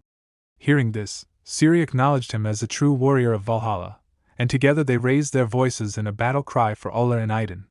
Just as the fight was about to begin, Rolf suddenly appeared and shouted that they had come to help. Gander joined the battle at once, cutting through enemies and urging everyone to tear them apart. A massive snake lunged at Lee with its jaws wide open, but before it could reach him, it was split in two. Lee stared in shock as Ragnar appeared and praised him for holding out, telling him to leave the rest to them. Lee smiled at the relief, while Siri unexpectedly blushed, surprising Lee as he noticed a side of her he had never seen before. With reinforcements present, the battle quickly turned in their favor, and the remaining snakes were defeated. Later that night, Ragnar declared that everything was settled and praised everyone for fighting well. Siri, still flustered, expressed her honor at meeting Ragnar Lodbrok, unsure if the moment was real. Lee watched quietly, thinking that Ragnar seemed like an incredible person. Afterward, Gander announced that the mission was complete and that Raskrid would handle the remaining matters. She explained that the Mallow family would be investigated with the Dark Elf Council and that the appearance of the regenerator Marcus suggested the involvement of the giants. She praised Lee of Idun for defeating such a powerful enemy and promised that his achievement would be reported to Lilor and rewarded later. Lee thanked her politely as Gander remarked on his rare talent, drawing jealous looks from others before ordering everyone to return. Later that day, Haida examined the broken sword hilt but apologized that it was too damaged to reveal anything important. Lee accepted this calmly and said that it was fine. She explained that the fragment was certainly no ordinary item and that many traces of the Great War still remained across the world. Although the current front line of Ragnarok was at a stalemate, the past had been filled with fierce and legendary battles, and the marks of that era were still everywhere. She believed the sword fragment could be part of a weapon once used by a warrior from that time. Lee felt convinced as well, sensing something special within it, and decided to store it carefully for now. After that, she suggested returning to Idun to report the expedition. Later, a boat drifted calmly over the water with Haida and Lee sitting face to face. When they arrived, Haida mentioned that the goddess had prepared a special gift for Lee this time. Lee felt shy but excited, believing it was a good sign, while Haida said she was looking forward to seeing it too and asked him to show her later. Lee agreed and moved ahead, dropping a golden apple as a glowing tree formed beneath his feet. Idun then appeared and called Lee forward, addressing him as her warrior. Lee knelt respectfully and expressed his honor at meeting her. Idun praised his great achievement, explaining that without him they would not have been able to stop the giants' plans so early. Lee humbly credited her blessing for his success. Idun said she was glad he returned safely and teasingly mentioned hearing that he rode a beautiful female warrior into battle, which left Lee flustered and denying it. As a reward for the successful expedition, Idun offered him 2 choices. One was a heavenly wing garment that allowed the wearer to transform into a flying horse, and the other was Unner, a pouch that could shrink items for easy storage and return them to normal size after being taken out. Lee was torn between the two and felt both were amazing, thinking the goddess was being cruel by making him choose. Idun reassured him that if he achieved another great feat in the future, she would give him the other reward as well. Encouraged, Lee chose Unner, believing it was a guaranteed gain. Haida was surprised by his choice and thought he would prefer the wing garment, but Lee explained that storage was more important for now. Haida did not fully understand his reasoning but informed him that starting that day, he would begin lessons with his new teacher, someone he already knew well. Lee acknowledged this and admitted that he was excited, since the teacher was a true legend. The scene then shifted elsewhere, where Ragnar appeared yawning and casually commented that the weather was unpleasantly nice. Ragnar casually asked Lee how far he had gone with Haida, which immediately made Lee blush and misunderstand the question. Ragnar quickly corrected him and explained that he was talking about Lee's progress with his lessons, teasing him for filling his head with strange thoughts. Lee silently complained to himself, thinking that Ragnar was not much better. Ragnar then stood up and explained that Haida had asked him to teach Lee about divinity. He decided to delay the advanced teachings and begin with the basics, focusing on extending the duration of divine power. He warned Lee that he would not explain everything in detail and that Lee would have to figure many things out on his own. Lee accepted this seriously and prepared himself. The two of them clashed swords repeatedly as Ragnar pushed Lee to show every saga he possessed. Ragnar reminded him that sagas were the foundation of a warrior, and that gaining a god's power did not mean he could abandon them. Mana burst around Lee as he charged forward with a shout, but before long he was exhausted and collapsed onto the ground.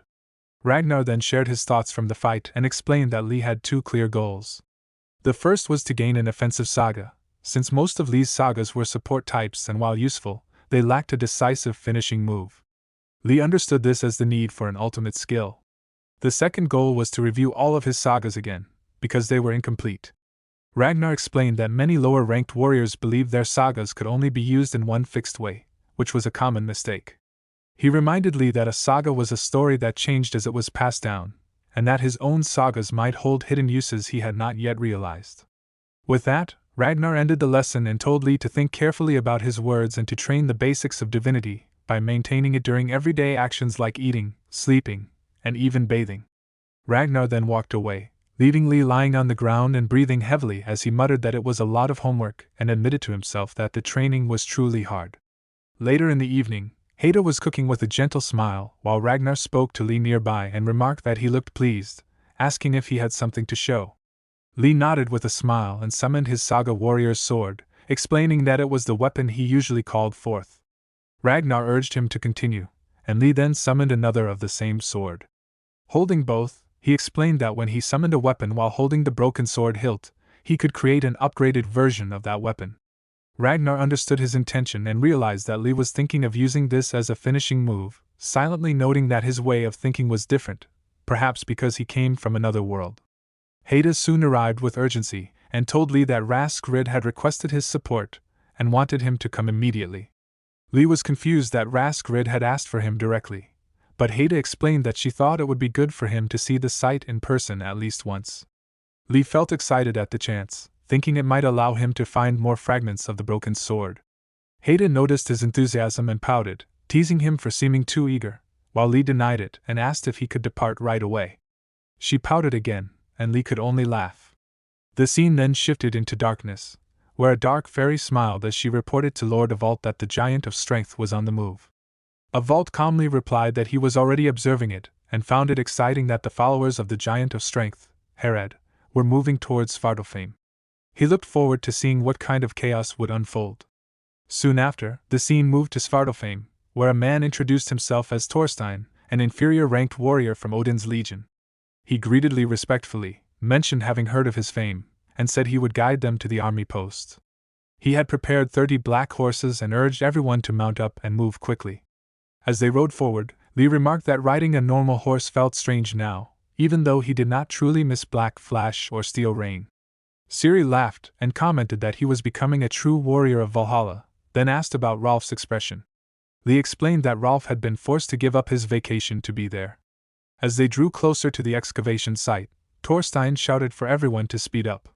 Suddenly, Lee recognized the familiar horn sound and realized the wolves had appeared again.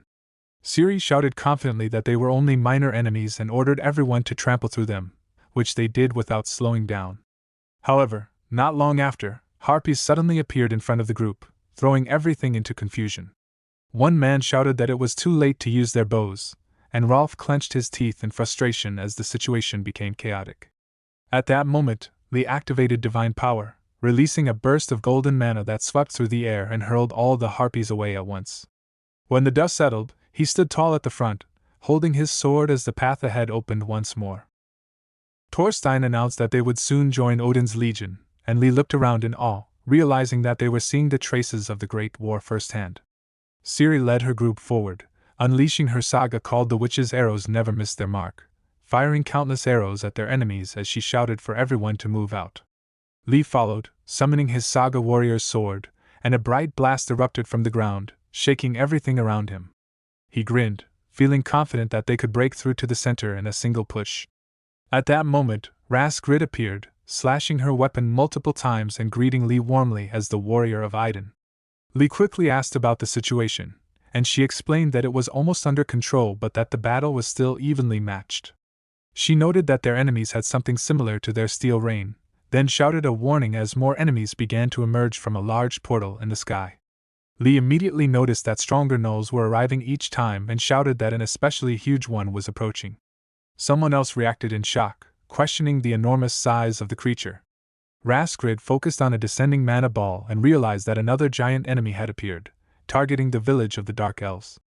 Lee barely managed to dodge the falling mana ball and muttered that he had almost died, narrowly avoiding disaster. Raskrid urgently ordered Lee to head immediately to the Dark Elf village, thinking that he was the only one she could trust to handle the situation. She explained that a giant had fallen there, and that he needed to take care of it right away. Lee quickly agreed and said he would ride to the village without delay. Raskrid handed him a dragon wing coat to wear or give to someone he trusted, saying there was no time to lose. Soon, Lee spotted the village and called out to Ciri to go full speed ahead. Meanwhile, Raskrid observed from a distance, noting that the giant at the Dark Elf village was smaller than the one at Black Fortress but that she could sense an even greater evil emerging from it. She considered that the giant's growth system was fueled by their enemies and the infamy they gained, in contrast to the rune growth system of Valhalla warriors. At the village, a powerful enemy called Road of Madness appeared, shaking the ground with its pressure. Lee immediately spotted the giant emerging and thought that its attire suggested it might be a mage. He decided to draw its attention and threw his weapon at the enemy, but it was blocked by a barrier. Realizing he had managed to get its focus, Lee saw the enemy gather a large mana ball and prepare to strike. He worried that if the battle dragged on, the village would be destroyed before they could win. With urgency, he pushed himself to think of a strategy to defeat the giant quickly, knowing that a long fight would not be in their favor.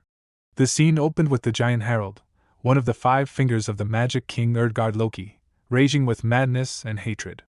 She mocked the vault for hiding in darkness and working in secret, calling him a coward who relied on schemes and sacrifices. She questioned whether Valhalla was truly something to fear and expressed disgust toward the long stalemate of Ragnarok.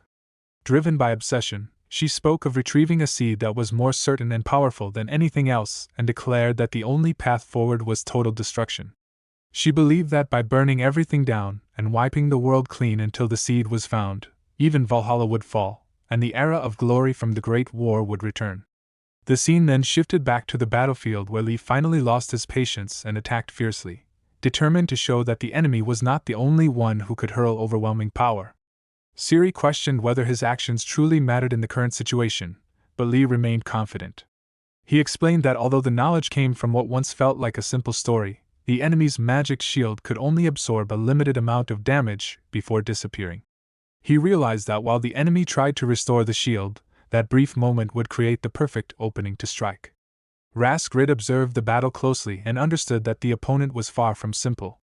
Even as she charged forward, she silently warned Lee to be careful, recognizing the danger he faced. Another violent blast shook the ground, making the situation even more desperate.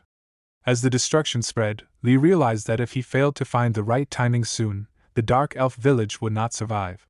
He ordered everyone to fall back to avoid further losses. Just then, reinforcements arrived as the Dark Elf Fire Brigade entered the battlefield. They immediately began casting a rain cloud spell to counter the devastation and urged Lee not to worry about them, telling him to focus entirely on defeating the enemy. Lee noticed that the rain had weakened the enemy's shield and thanked the Dark Elf Fire Brigade for their support. He realized this was the perfect moment to strike before the shield could be restored. He charged forward at full speed, determined to use the powerful strike that Ragnar had taught him, the technique known as Dragonic Ballista or Dragon's Cannon. He unleashed it with all his strength, but the enemy managed to block the attack. Confused, Lee spotted a stone that looked like a weak point and called for Siri to support him with her saga.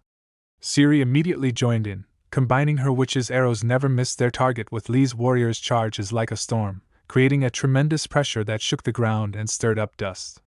Suddenly, a dark whirlwind appeared, pulling Lee into it and making the portal vanish.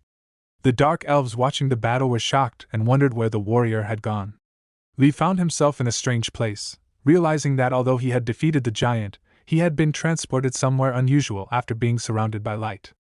Siri explained that the explosion from the giant's core had thrown them into an invisible rift, a remnant of the Great War. Lee immediately thought that there might be more relic fragments hidden in this place. Later, Siri examined Unnur and marveled at its power, asking if Lady Iden had granted it. Lee confirmed that she had. Siri remarked that it seemed difficult, and when Lee asked what she meant, she explained that Lord Gander wanted to bring him in, but because Lady Iden valued him so much, it would not be easy. Lee also thought of Haida and decided it was time to move forward. When Siri asked where they should go, Lee smiled and said that he might be the one to show them the way. Lee decided which direction they should go and led the way. Siri transformed into a flying creature as they moved and commented that in Valhalla it was rare to ask about the past. She admired Lee's sagas and wondered what kind of world he had come from and what he used to do. Lee explained that he had been a world champion, which amazed Siri and made her realize she was standing before someone truly incredible. Lee corrected her misunderstanding and pointed out that the exit seemed nearby. Siri asked if he could see anything with his special eyes, and Lee activated his sight, feeling excited at the discovery of valuable relics. Siri questioned whether he really needed to pick up broken items, but Lee insisted that everything was useful. He held a relic called the Belt of the Iron Man from Freya's Legion, which was said to allow the wearer to fight for 10 days and nights without tiring.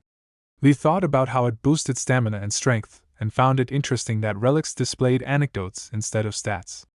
Siri noted that the belt was engraved with the crest of Freya's Legion and explained that Freya was the goddess of love, beauty, magic, and war.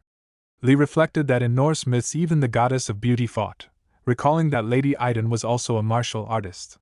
He suggested that Siri take some relics as well, and she agreed, saying that great artifacts should not be left behind. Lee approved, noting that it was smart to loot with a clear mind, and asked if they should stop for a moment. Siri replied that function was more important than fashion and reminded him to save pouch space too. Lee noticed a fragment of an unknown artifact that seemed to be guiding them somewhere again. He then saw a glowing dagger and realized it did not appear to be another piece of the broken sword, wondering what it could be. Siri suggested that it might be a weapon from the same origin, created by people from a world that had now fallen, and that the fragments they were finding could be relics from that lost world. Lee understood why Haida had not recognized it, and Siri said that even if it was only a possibility, they should take it with them. Lee agreed. As they looked around, Lee was struck by how similar the place was to the basin where Odin's army had fought, noticing that magic was gathering in the center. He guessed that this might be the exit, and when he focused, he saw a name, Garm. Siri realized immediately that it was the hellhound Garm. Mana began to gather rapidly around them, signaling danger. Lee gripped his sword tightly and turned to see a massive giant approaching, clearly a formidable opponent. Siri urged him to move forward, but Lee held her hood and told her to wait. With a confident smile, he declared that they were about to face a boss fight. Lee smiled at Siri and reminded her that they were about to face a boss fight. He decided to fly straight toward the enemy while riding on her. Their opponent immediately attacked with waves of mana, and Siri transformed back into her human form as they both crashed to the ground with a heavy thud. Lee quickly asked if she was alright and then realized he had landed on her by accident. He apologized immediately, and she reassured him that she was fine but insisted that they needed to move quickly. They stood up and rushed forward together as the enemy opened its mouth, forming a massive mana ball and shooting it at them. They dodged the attack, and Lee noticed that the enemy had surrounded all of its companions with mana, which cleared the way behind them. Siri unleashed her saga. The witch's arrows never missed their mark, but the arrows passed right through the enemy, showing that normal attacks were ineffective. She transformed into a wolf and urged Lee to use his godly power instead. Lee called on the charge of a warrior as like a storm and swung his golden glowing sword. He felt that he had hit something but realized that the attack barely scratched the enemy. Frustrated, he wondered how long the fight would take at this rate. Siri told him to get on her back so they could perform a lance charge. As the enemy fired mana at them again, they skillfully dodged the attacks and prepared to strike together.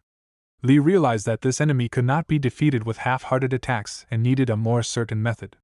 He asked Siri to buy him some time while he searched for a solution and activated his saga. The eyes of a dragon sees through all things. Observing the hellhound Garm, he noticed that its attacks had been restrained and that it had not moved from its spot, realizing that it was guarding something important. Meanwhile, Siri attacked in her wolf-witch state using the power of curse, and her attacks proved effective, though she could not hold the enemy off much longer, and called for Lee's support. Lee rushed forward, determined to find the solution. He spotted a glowing stone on the ground and realized that it was the key. He grabbed the stone and tried to remove it with all his strength, but the enemy noticed and approached him. At the right moment, Lee managed to remove the stone, causing Garm to shatter into pieces. A man watching the battle shouted in excitement that Garm was defeated and urged everyone to push forward. A dark hole then formed in the ground, and Lee realized they had found the exit. Siri told him to get on her back so they could break out in one go, and they entered the portal together. The onlookers cheered, celebrating victory for Valhalla, but they quickly noticed that the warriors who had defeated Garm were entering the portal themselves. As Lee and Siri disappeared, they shouted that Valhalla should wait for them. Meanwhile, Raskrid faced an enemy, and they clashed fiercely, drifting backward from the impact. Suddenly, a portal opened, and a bright light shone from it. From the portal, Siri and Lee fell to the ground with a heavy thud. Raskrid was shocked to see them appear so suddenly. Lee immediately noticed the object they had brought, and realized it was the seed the king had been seeking. The king attacked Lee, and Raskrid shouted for him to be protected, but many ghostly warriors stepped in and blocked the king's attacks. Raskrid was surprised and saw that they were the ghosts of Valhalla's warriors. One of the ghostly men shouted for everyone to gather and declared that they wanted to join the battle, asking Raskrid, the Valkyrie, for permission to fight and protect Asgard and the Nine Realms. Raskrid granted them permission, and the ghost transformed into a human form with a smile before rushing forward to clash with the enemy. Raskrid herself charged into battle, taking on a monster directly. At that moment, Rolf arrived and shouted in surprise at how quickly Siri and Lee had returned, noting that only a short time had passed since they left for the village. Lee explained that time must have flowed differently where they had been. Siri, rushing forward to join the fight, encouraged them to team up and fight together. Lee held on to Siri and reminded himself that they still had a boss fight to handle. He rode on her as they flew, noticing that Captain Siri looked exhausted from the 2 intense battles they had fought in a row. He told her to hold on a little longer, explaining that their goal was not to deal damage but to draw the enemy's attention. He realized that if they could distract the boss even for a moment, the advantage would shift in their favor. Siri attacked King Seeks, but her arrows were reflected back. The king, annoyed, threatened to slaughter them after finishing off the Valkyrie. Siri admitted that it felt impossible to grab his attention. Lee clenched his fist and shot a golden mana beam at the king, shaking the ground with the blast. Raskrid gathered her divinity and used a powerful attack called Sword that splits the sky, striking the enemy leader. Lee smiled, realizing the enemy leader had fallen, and shouted for everyone to push forward and sweep the remaining enemies away. He told Siri that it looked like they had won and finally lay down, smiling and hoping for a short rest. Siri thought that Lee was an amazing warrior and hoped to keep fighting by his side. The ghost army of Valhalla stepped forward, thanking Raskrid and asking to be guided back to Valhalla. Raskrid sent them back, praising their greatness. One of the ghosts thanked Lee, the warrior of Idun, and said they would return to Odin to proudly tell him about today's battle. The ghosts then disappeared in a beam of light, leaving Lee smiling. Raskrid spoke with urgency and apologized as she explained that she had to leave quickly to guide the warriors. She promised that she would return first and prepare rewards worthy of their achievements, giving special praise to Taeho and Siri for their great deeds. Lee thanked her and calmly mentioned that he had used the item very well. Raskrid then turned her attention to Siri and said that she must have had a hard time, asking whether Taeho's flight had been too rough. Siri answered in a steady manner that she had simply carried out her duty.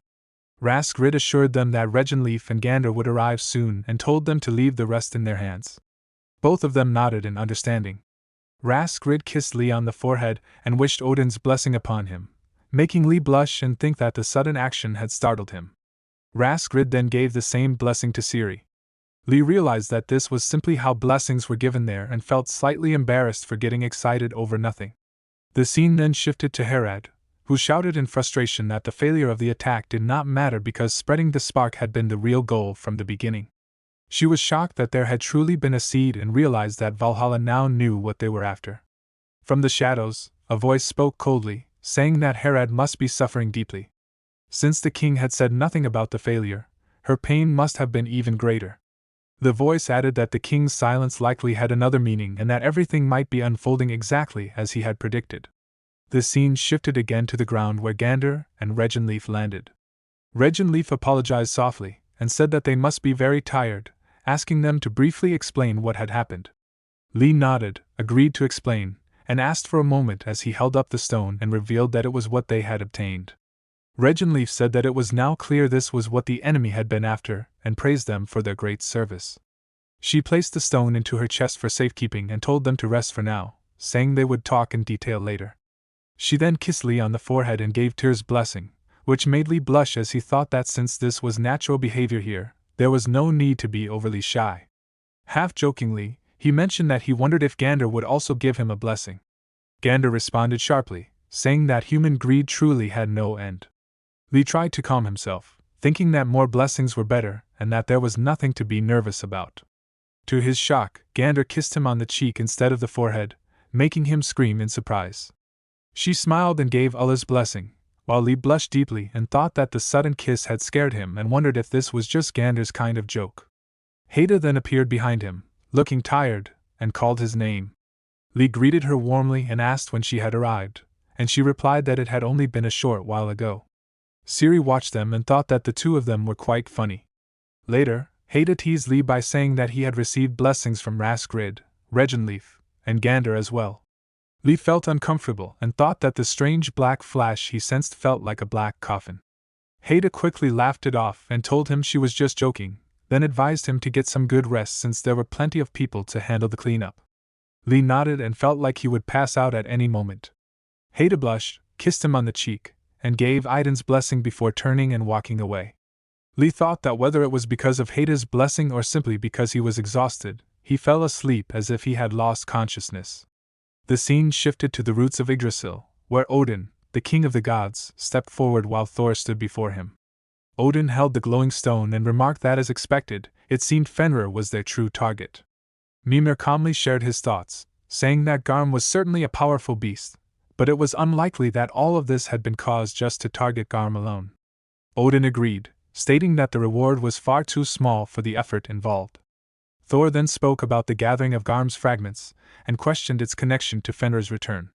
He explained that to awaken the world wolf from its long sleep and break its chains, Garm's howl was required.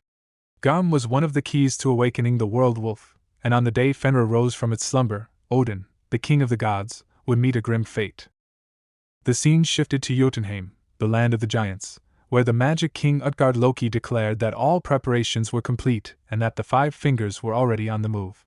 He stated that the war would soon resume and mentioned Loki by name, while the traitor Loki responded with a quiet smile. The scene then moved to a cave where Mimir explained that Utgard Loki and Loki only needed the howl of Garmr, meaning a complete Garmr was not required. He stated that once enough fragments were gathered, the giants would achieve their goal. Odin agreed and added that among their enemies was someone capable of using sagas. He ordered Thor to destroy it, explaining that this was the surest way to prevent Garmr's resurrection. Odin stated that they needed neither Garmr nor Fenrir, and since the enemy had now openly revealed their intentions, the gods had no choice but to get involved. The scene then shifted to Aiden, who warmly welcomed her warrior Taeho and expressed relief that he had returned safely. Lee knelt and replied that it was thanks to her blessing. Aiden praised him for accomplishing another great feat and said she had clearly heard the warriors of Valhalla chanting her name. As promised, she offered him his reward. Lee was shocked and excited when he realized it was the heavenly horse's wing garment. Aiden teasingly told him to choose again, just as before. She explained that one option was the heavenly horse's wing garment, which he already knew well, and the other was the beast's saddle, a magical saddle that could be placed on the back of any beast or monster. Lee realized how useful it was and thought that it would allow someone to ride him as well when he transformed using the hawk's wing garb. Later, Haida asked him how the meeting had gone and whether it had been good. Ragnar commented that Lee had obtained something once again. Lee accepted that there would be another chance to get the heavenly horse's wing garment someday. Ragnar then noted that Lee had grown much stronger and suggested speeding up his divinity training. Haida agreed with the idea but firmly insisted that Lee should rest for the day, reminding them that not even a full day had passed since the battle ended. Lee asked Ragnar and Haida if the two of them could help him for a while. Later, inside the room, Haida looked around in shock and wondered if he had opened a junk shop, pointing out that everything there was a magic item. She asked if he had gathered them from the traces of the Great War. Ragnar shared his opinion and suggested that it might be better to return these items to each legion, since some of them could carry history and meaning. Lee agreed, realizing that it sounded like a better idea after hearing it. Haida smiled and suggested that they start sorting everything together. As they continued, Haida read out names of gods while checking the items, mentioning Odin, Tyr, Ullr, Hermod, and Heimdall. Lee pointed out that one of the items belonged to Vidar. Haida apologized and admitted she did not know which god one item belonged to. Ragnar guessed that it might be from another pantheon and compared it to the sword fragment they had found before. Lee decided to check it himself and suggested activating it using the warrior sword saga, just like before. The moment he did, mana burst violently through the room, leaving both Ragnar and Haida staring in shock. Lee laughed lightly and said that nothing seemed to be happening. Suddenly Ragnar shouted for Taeho to look at the wall, where a painting had appeared. The vision showed them on a boat, where Ciri smiled brightly as she declared that she had found it. A girl then walked toward the Queen of the Shadowland, thinking that the woman was rumored to eat people and bathe in the blood of maidens, yet she decided to judge her with her own eyes and ears. She faced Skathak and later reflected that the woman became her mentor, someone she grew to love and respect. On the day she left the Shadowland, she was given a snow-white spear made from the bones of a sea monster. From that moment on, she knew only victory, and her name spread across the world, but everything eventually led to a turning point. As the vision continued, a voice called out to the Prince of Light, Siyu Chulin, declaring that his family, his lover, his friends, and even the world he tried to protect were coming to an end. Hearing this, Lee shouted for Loki to stop and rush forward. At that instant, his sword shattered into pieces, ending the vision in sudden chaos. Later, Ragnar reacted with shock and realized that the weapon fragment was a memento of Siyu Chulin. Lee turned in surprise and asked who Siyu Chulin was. Ragnar explained that he was known as the strongest warrior of the now-destroyed world called Eru and said that in Valhalla, he could be compared to Sigurd. Lee shared that after looking into the weapon's memories, he had learned its name. Ragnar replied that if it truly was Gibulg, then it made sense why sagas did not work on it. He warned Lee not to try using his sagas on Gibulg for now, since they did not know what kind of Hayaz was placed on it. He explained that a Hayaz was a powerful vow from Eru, where strength was gained in exchange for strict restrictions. He added that Siyu Chulin had many such vows, fitting for someone known as the strongest, and that some of them could grow even more powerful after the owner's death. Ragnar cautioned that the weapon was dangerous and might not yet accept Lee as its master, mentioning that the memories shown by the weapon were still very vivid to him. Lee wondered if the weapon had wanted to show him what kind of person its master had been. He resolved that if that was the case, he would grow even stronger than he was now and become a master worthy of it. Ragnar smiled and said that this was the right attitude.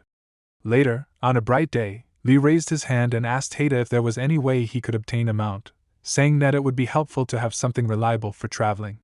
He explained that it did not need to be something that could fly and mentioned examples like the Dark Elves' horses or the White Silence used by the Ullr Legion. At the same time, he secretly thought that he would never tell anyone that when he chose the saddle, the first thing that came to his mind had been Captain Ciri. Haida apologized as she walked away and explained that the Iden Legion did not have designated summons like the Ullr Legion did. Ragnar explained that if Lee only wanted a normal horse, he could buy one from Vanaheim, but he knew Lee was looking for more than simple transport. He suggested that instead of buying one, they should catch a mount themselves and proposed hunting a wild griffin. He mentioned a place on the border of Asgard and Olympus where wild griffins lived and said that if they caught one, Lee would gain a proper mount, though the round trip would take some time. He asked Haida if it would be fine, and she smiled and said they would make it work somehow, deciding that they would head out as soon as she gave the signal. Ragnar added that they could continue Lee's divinity training along the way. Lee felt excited at the thought of catching a griffin he could ride from then on. A few days later, a carriage moved along the road while Ragnar watched Lee and Ciri train together. Their divinity training continued during the journey, and Ciri, who happened to be on vacation, joined as well. She noticed Ragnar watching and pushed herself harder, refusing to give up. Ragnar eventually told them to stop and take a break, then asked Haida to pull the carriage over so they could rest before he took over. They stopped in a forest to eat lunch, and Ragnar handed out meat. Lee took a bite and was amazed by the taste, saying it melted in his mouth. Ragnar smiled and suggested that Ciri join the Iden Legion so he could train her all the time. Lee agreed that it was a great idea but said he could not leave his comrades in the Ulla Legion. Ragnar respected this and said it made Lee an even better warrior in his eyes, then suggested they get moving again. The carriage began to move once more, with Ragnar guiding the horses. After some time, Ragnar said the spot looked good and told Haida to take over. Haida used her divine power, and Ikrash explained that griffins were attracted to horse meat and that they would use the scent to lure them out. The scene shifted to the mountains where Ragnar shouted that 3 griffins were coming and said he would only watch while Lee and Ciri handled it. Ciri prepared a paralyzing poison, while Lee activated the hawk's wing garb and rushed forward, shocking both girls. Ragnar casually wondered if he should have told Lee to fight while riding one of them, causing Haida to shout in embarrassment and frustration. Lee fought a large eagle high in the sky while Ciri supported him from the ground by firing arrows. After being struck, the eagle stopped moving and fell from the sky. Lee shouted with confidence that the next one was coming, yet deep inside he knew that these were not the ones he truly wanted. The scene shifted to the forest where the alpha male griffin Rollo was resting. He grew impatient and wondered why the horse meat had not arrived yet, suspecting that it might be secretly eaten by others. Catching the scent, he realized the direction it was coming from and took flight at great speed. Back on the ground, Ragnar calmly said that things should be wrapping up and that all they had to do now was wait. Lee smiled while riding on the captured alpha female, realizing that her mate, the alpha male, was coming. Suddenly, he noticed that all the birds in the forest were flying away in panic. Ragnar confirmed that the alpha was on his way and told Lee to get ready, explaining that once the hunter's snare tightened around the neck, the prey's strength and resistance would drop. Rollo appeared before them, and Lee was amazed by his size, seeing that he was easily twice as large as the females. The alpha female was shocked and angry that Lee was smiling and dared to climb on her. Rollo charged forward, but Lee dodged the attack. Rollo lost sight of him and was stunned when he realized that the human had transformed into a hawk, deciding that hawk meat would do just fine. In an instant, Lee rushed back, chanted, transformed into human form, and wrapped the rope tightly around Rollo's neck. Rollo struggled furiously and tried to shake Lee off, calling him a foolish human. Lee felt just how incredibly strong the griffin was as it flew wildly up and down, yet he held on with all his strength. Rollo could not accept that he was being pushed this far by a mere human, and roared in pride as the king of the forest. Lee sensed that Rollo had already lost much of his strength, and realized that this was his chance. Raising his sword, he prepared to use it at that critical moment. Haida reacted in shock and warned Lee, thinking he was trying to hurt the griffin with the warrior sword. Lee explained that because of the recent battles, his sync rate with the saga of the immortal warrior had increased. In that moment, he realized that the warrior sword saga had evolved into the saga of the warrior armament, and his sword transformed into a hammer. At the same time, a new saga was added, the saga of the warlord's hammer, which would never slip from his grip. As he slammed the hammer down, he activated an armament boost. Rollo felt his strength vanish and trembled in disbelief, unable to understand what the human had done and desperately trying to regain control. Lee smiled calmly, satisfied that the immediate reaction meant the ability was working perfectly. Rollo struggled in his mind, unable to accept that he was being overpowered by a human.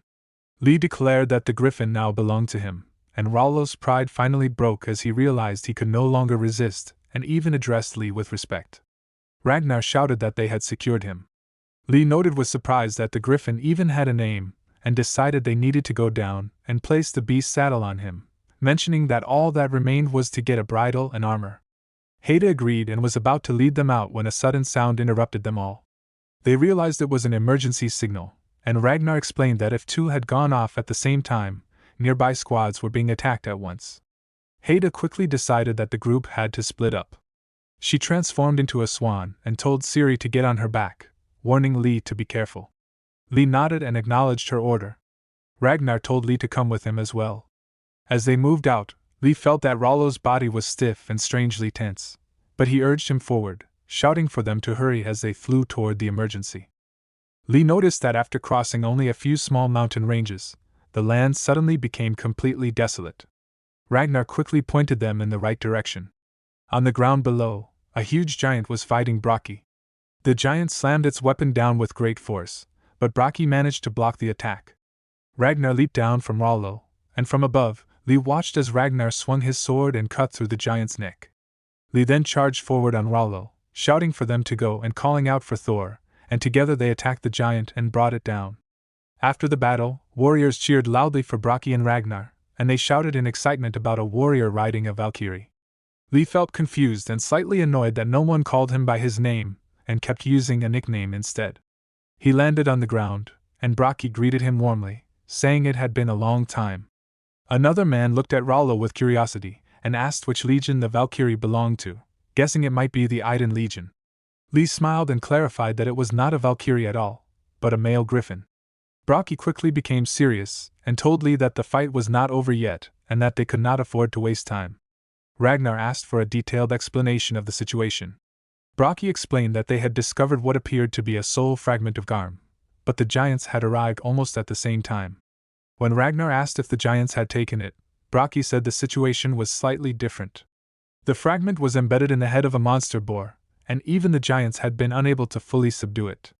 They had left troops behind to block the way and chased after the monster boar instead. Ragnar concluded that it was a beast corrupted by Garm's soul fragment, and said that if they hurried, there was still a chance to stop it. He grabbed Lee from behind and asked what the others should do. Lee suggested flying ahead to stall for time. Ragnar smiled and told him not to worry. He opened a sack, threw out a set of bones, and used magic. The bones transformed, and the baby goat known as Tangjostr appeared. Ragnar smiled and remarked that it was impressive for a low-ranking warrior to summon Tangjostr. At his command, the baby goat rapidly grew into a massive goat as dark mana burst around its body. Brockie explained that this creature was one of the treasures of Thor's legion and said they would ride it to chase the enemy. Ragnar quickly gave orders, saying he and Lee would go ahead first, some would stay behind to treat the wounded, and the rest would follow. Lee and Ragnar flew forward on Rollo, with Lee urging him to follow the tracks. While flying, Lee commented in surprise that the goat was far faster than he had expected.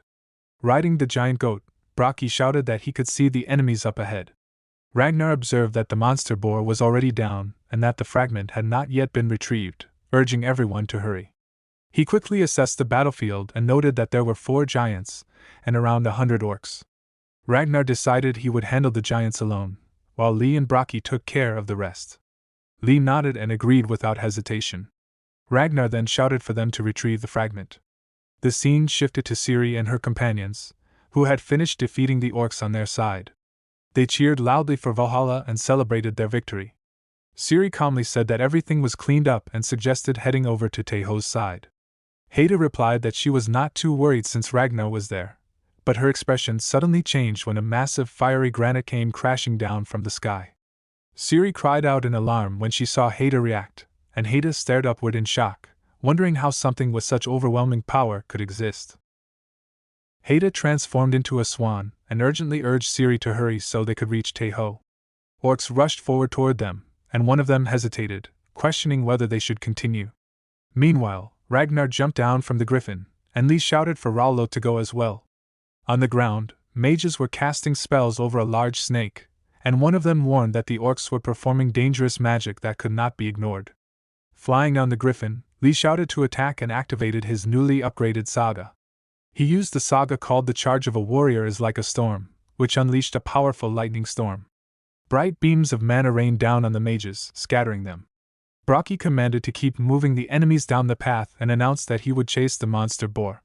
He rushed forward and used his magic to throw enemies aside with immense force. Lee was impressed, thinking that Brockie was like a blender out there. He urged Rollo to head down as well, but his eyes suddenly widened when he noticed something behind him. A massive blast shook the ground, revealing Herad, one of the 5 fingers of the magic king Utgard Loki. She had landed earlier disguised as granite and now smiled as she faced the goat. Brockie shouted in panic for everyone to run away, but Herad attacked and threw the goat aside. Lee was shocked at the sight, while Brockie struggled to breathe under the overwhelming pressure and realized just how powerful Herad truly was. The pressure around Herad was overwhelming, and Lee felt completely unable to move. Herad smirked and called out to Ragnar, saying it had been a long time. Ragnar responded angrily, calling her insane for showing up here in person. Herad mocked him, saying he had grown weak and that she almost felt sorry for him. She reminded him that he had once been a top-ranked warrior who shone in the Great War and a legendary Viking, but now he was out of breath from this kind of battle. Ragnar realized that their allies were still in shock and knew he needed to buy them time to escape. He transformed into human form, blue mana flaring around him, and rushed forward to strike Herad. She was sent crashing to the ground. Ragnar then shouted for Bragi to run, but Bragi remained frozen in fear. At that moment, Lee flew forward on the griffin, extending his hand and calling out to Ragnar. Ragnar smiled and praised him before throwing Bragi toward Lee, telling him to take the stunned warrior to safety.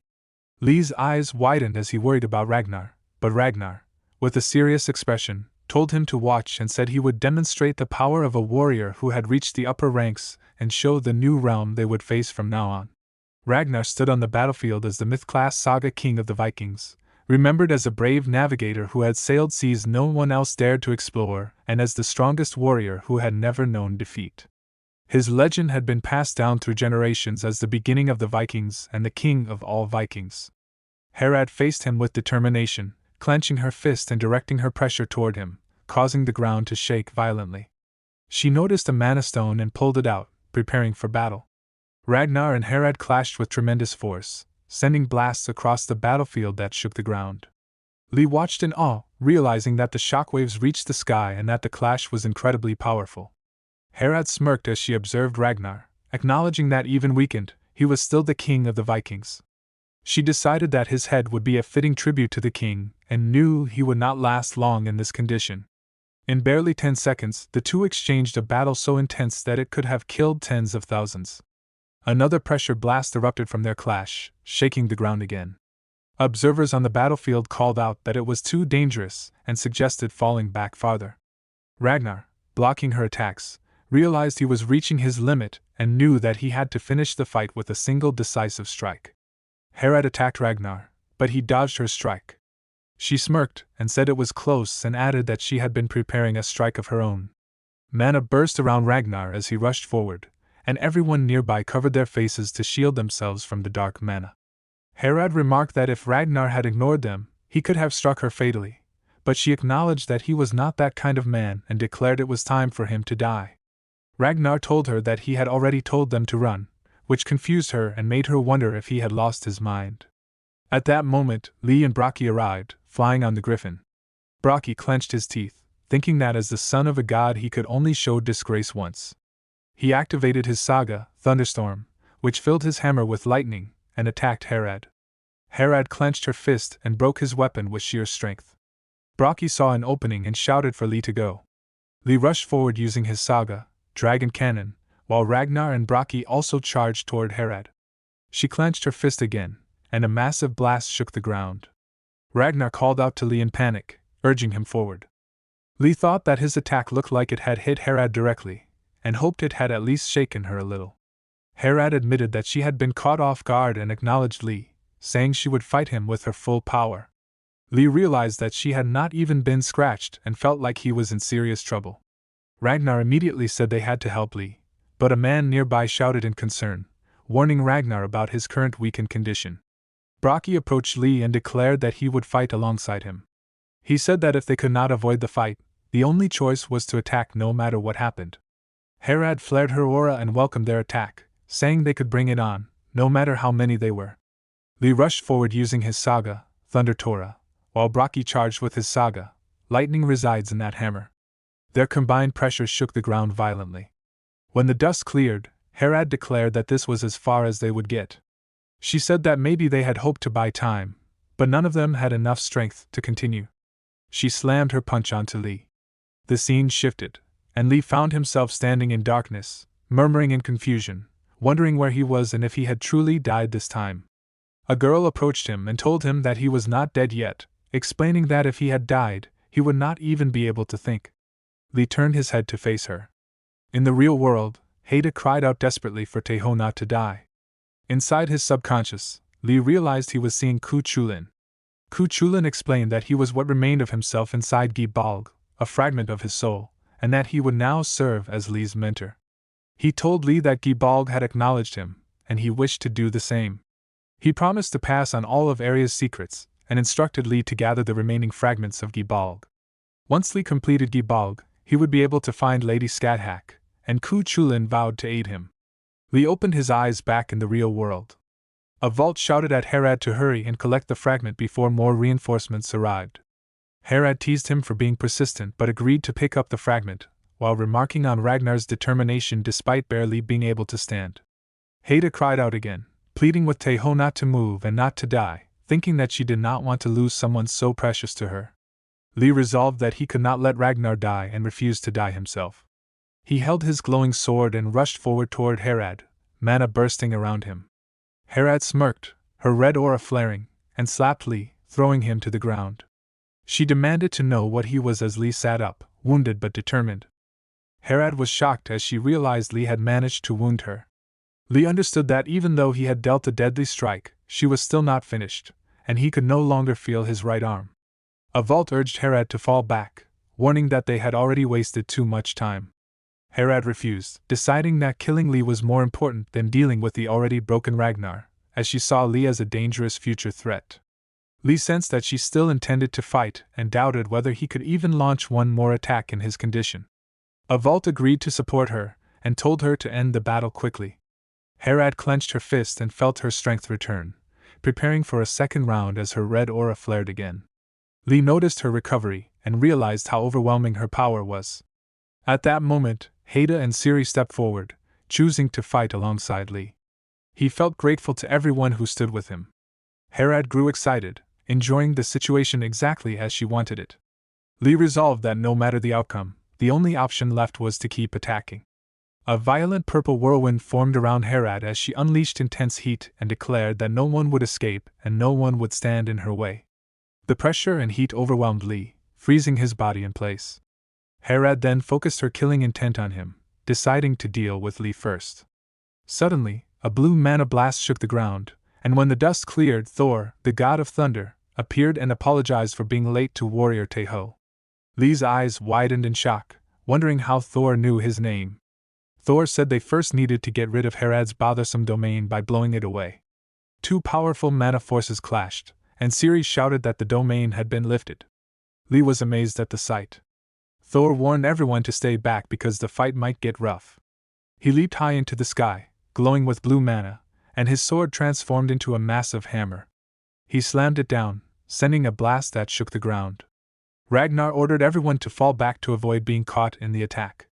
Lee wondered if Thor would win, and Haida reassured him that now that Lord Thor was here, he could feel safe. Lee thought about how many more powerful enemies might exist and realized he would have to grow even stronger.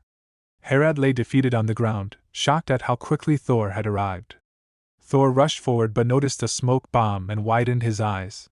Herad asked if a vault had done this, and a vault said she would cover Herad's escape with the Veil of Night because she could not beat Thor in her current state.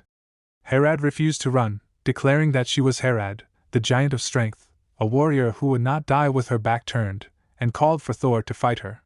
Thor raised his weapon, bursting with mana, and both charged at each other, causing an energy blast that shook the ground and blinded the onlookers.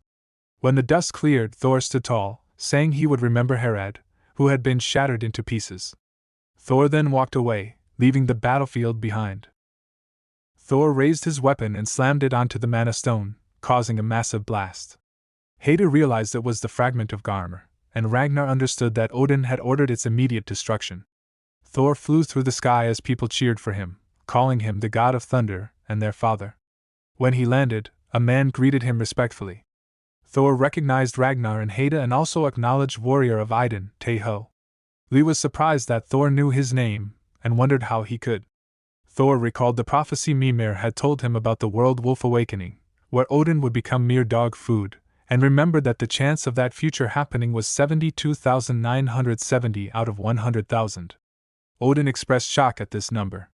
Thor explained that although he had heard the prophecy many times, the chance of destruction had finally dropped slightly. He credited Lee for finding the fragment of Garmr and gave his blessing to him. Lee was amazed and relieved. Thor said they would meet again, but for now, he had many warriors waiting for help and could not stay.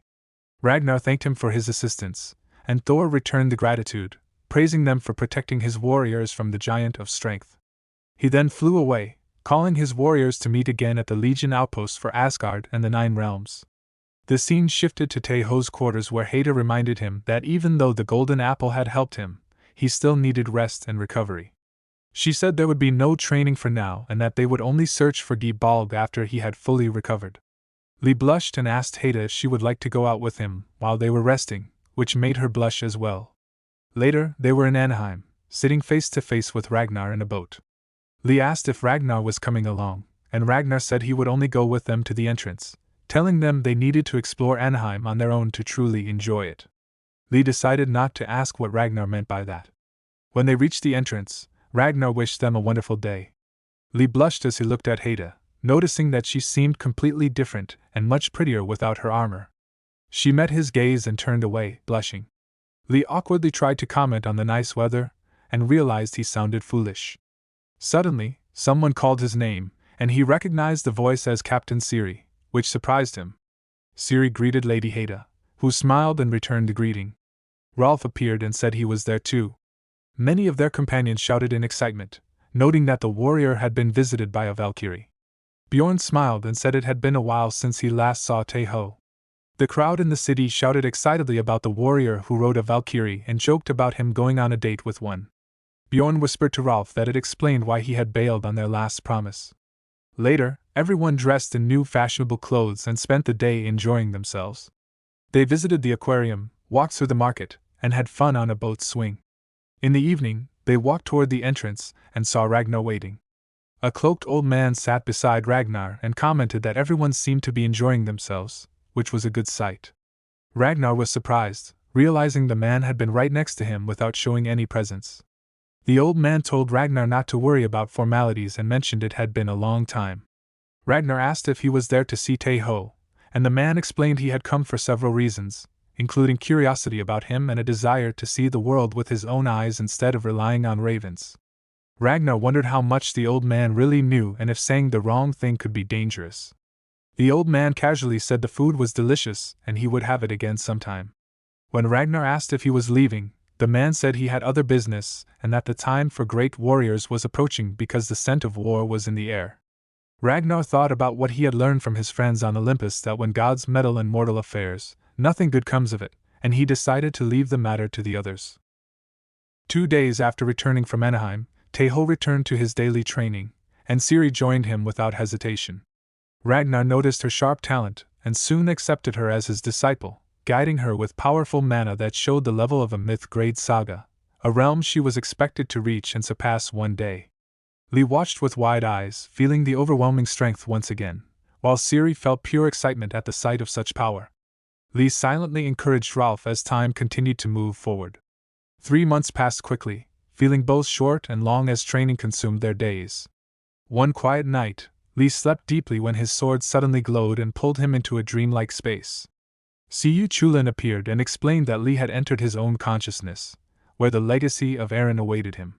He revealed that Gibalg had shattered into 4 pieces and that he remembered the location of one fragment in Svartalfheim, beyond the shadow forest of the Dark Elves and into a grey wasteland where the remaining Red Branch Knights had built a temporary base.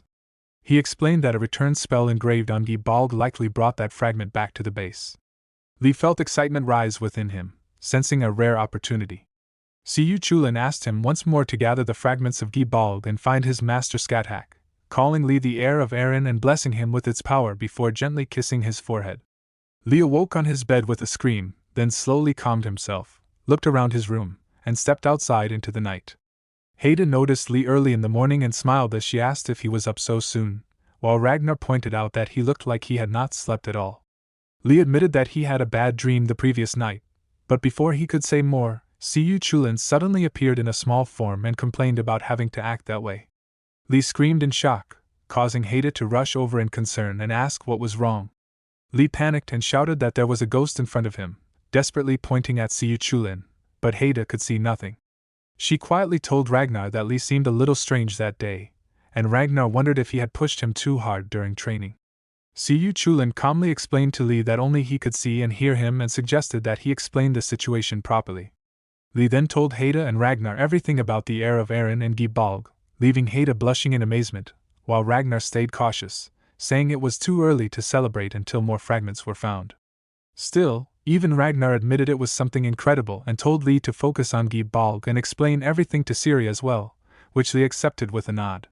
The scene later shifted to the grey wasteland of Svartalfheim, where Lee walked ahead with Ciri through the barren ground. Lee thanked her for coming with him, and Ciri replied that it was his mission and that she also wanted to repay her master's kindness, telling him to get serious. She soon transformed into the Saga Witch of the Wolf, showing that her saga had evolved and gained a faint trace of divine power, which left Lee amazed as he climbed onto her back. They moved forward together as Siyu Chulin guided them in the direction pointed out by the shard. After a long journey, they stopped in front of a house when Lee felt the shard stop vibrating, and Ciri realized they had reached their destination. Siyu Chulin took the lead and guided them to a hidden entrance, leading them into a narrow opening that opened into a cave with a large circle and what seemed like a dead end. Trusting Siyu Chulin, Lee pressed his forehead against the spot he had been blessed, triggering the path forward as Siyu Chulin grew excited, and together they continued deeper into the cave. Lee formed a temporary engraving and created a light sphere, then moved forward through the cave with Ciri by his side. He felt confused as they advanced, believing something should have been there, yet seeing nothing. Following Siyu Chulin's guidance, Lee placed his hand on the altar, and glowing mana filled the space as his eyes widened. From the light, Skathak appeared and spoke of Siyu Chulin as her proud disciple, recalling the fall of Eryu and how the Shadow Land vanished with it.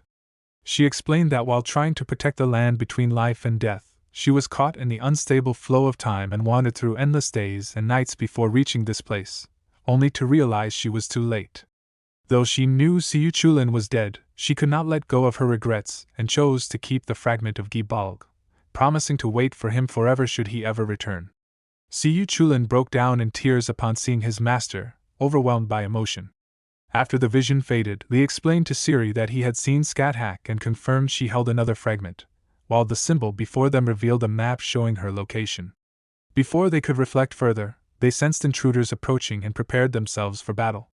Siyu Chulin recognized the enemies as the Fomorians, the shapeless giants that rose from beneath the sea and were responsible for the downfall of Eryu. He realized they must have waited for decades for this place to open and urged Lee not to let any of them escape. Lee immediately ordered Ciri to head for the entrance and stop any enemies trying to flee, and Ciri responded without hesitation as the battle was about to begin. Lee gathered his focus and decided it was time to show the results of his 3 months of training as his synchronization rate rose to 32%. He summoned the Saga Warrior's sword, and the aura shaking the air soon took the form of the sword of the Winter Wolf. Charging forward without hesitation, he cut down the Fomorians one after another, slamming his blade into the monsters until none remained before him. After clearing his side of the battlefield, he moved quickly towards Ciri, calling out to check if she was safe. Ciri admitted that one enemy had escaped, but Lee reassured her that it could not be helped because there had been too many to handle at once. Siyu Chulin urged them to move quickly and led Lee to the treasure vault, explaining that he had once dreamed of creating a second Ulster even if rebuilding Eryu was impossible. He had gathered many weapons along with gold, silver, and useful items meant to help with travel. Lee stood in awe at the sight of the equipment, realizing the place truly was a treasure vault. Siyu Chulin pointed out a special boat named Squabchuin, a magic vessel that moved on its own without sails or oars, and instructed Lee to place his hand on it and command it to shrink.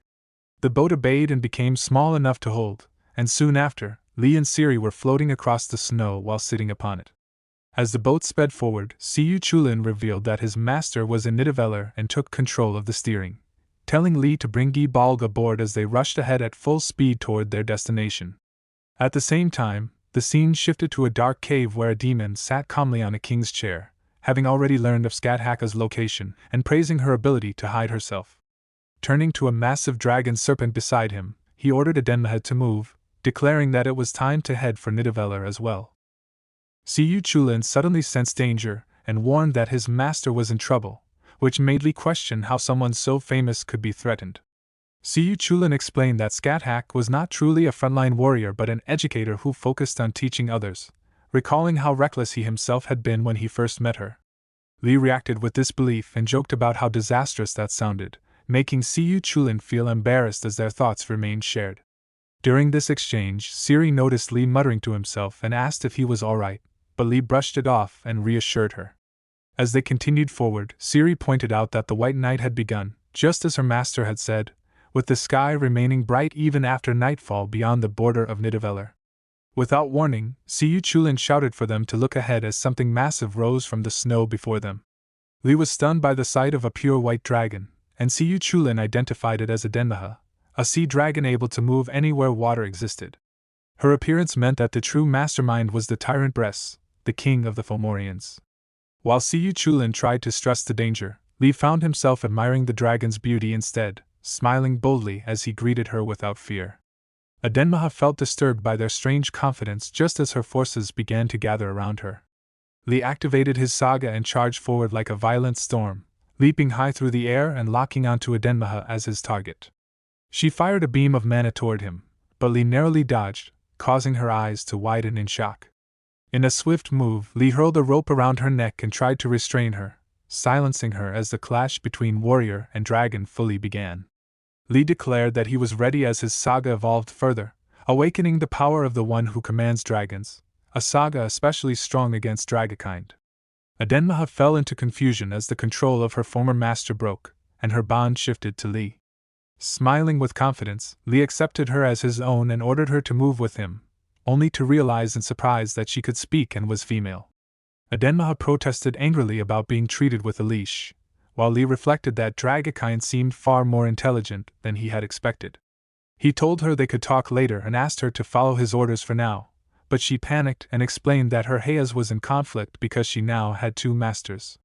Lee quickly understood that her former master Bress had likely ordered her to attack him, while Lee's command to protect him caused a dangerous contradiction.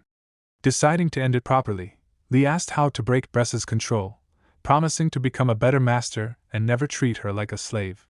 Adenmaha revealed the existence of a slave seal hidden among her scales, and Lee quickly found the glowing mark. Without hesitation, he summoned his weapon and destroyed the chains of the seal, ignoring her shocked cries. Siyu Chulin was stunned by how easily the seal was erased, and Lee immediately used divine power to heal Adenmaha's wounds. Though she insulted him while recovering, the bond was fully broken, and Lee confidently asked her to fight alongside him as an equal. As his saga deepened into domination, Adenmaha felt a strange new sensation and unleashed her power, scattering enemies with her tail. Lee took control of the battlefield, firing arrows while telling Adenmaha to handle the rest, wondering how many enemies remained and if her former master would appear. She explained that Bress only showed himself when victory was guaranteed and was unlikely to come. Their brief exchange turned sharp but strangely playful as Lee corrected her manners, and she complied with visible irritation. When asked about the next threat, Adenmaha named Midak, a powerful Fomorian who could control beasts and transform himself freely. Far away, aboard another boat, an orc spoke with anticipation, confident that Adenmaha was doing well and eager to spill blood himself, especially against the Shadow Witch. Adenmaha opened her mouth and released freezing ice that swept through the enemies, while Lee continued cutting them down beside her. As the Fomorians changed to ranged attacks, the pressure increased, and Adenmaha admitted that she could not last much longer and urged them to retreat. Lee quickly realized she was right, knowing that the strongest enemies had not even appeared yet, and that exhaustion would claim them first if the fight continued. Just as doubt crept in, Lee saw familiar allies arrive and shouted with renewed spirit, filled with relief at Gander's presence. Siri explained that she had called for backup and told Lee to leave the battlefield to them and focus on finding Lady Scathach. Trusting her, Lee asked Siri to take care of Adenmaha, and Siri replied that riding into battle was not always so bad. Lee and Siyu Chulin escaped together, as Siyu Chulin guided him toward a cave entrance hidden ahead. Lee noticed what looked like a barrier, but Siyu Chulin told him to run straight through, assuring him that the presence of Gi Bald would allow passage. Once inside, Siyu Chulin felt the power of another fragment growing stronger, and was confident they would find it quickly despite the twisting path. Lee suddenly stopped when he saw Scathach standing before them, appearing somewhat weak, which Siyu Chulin explained was likely due to her just awakening from a long healing sleep. Scathach spoke to Lee and asked if he was Arya's successor, her voice leaving a deep impression on him.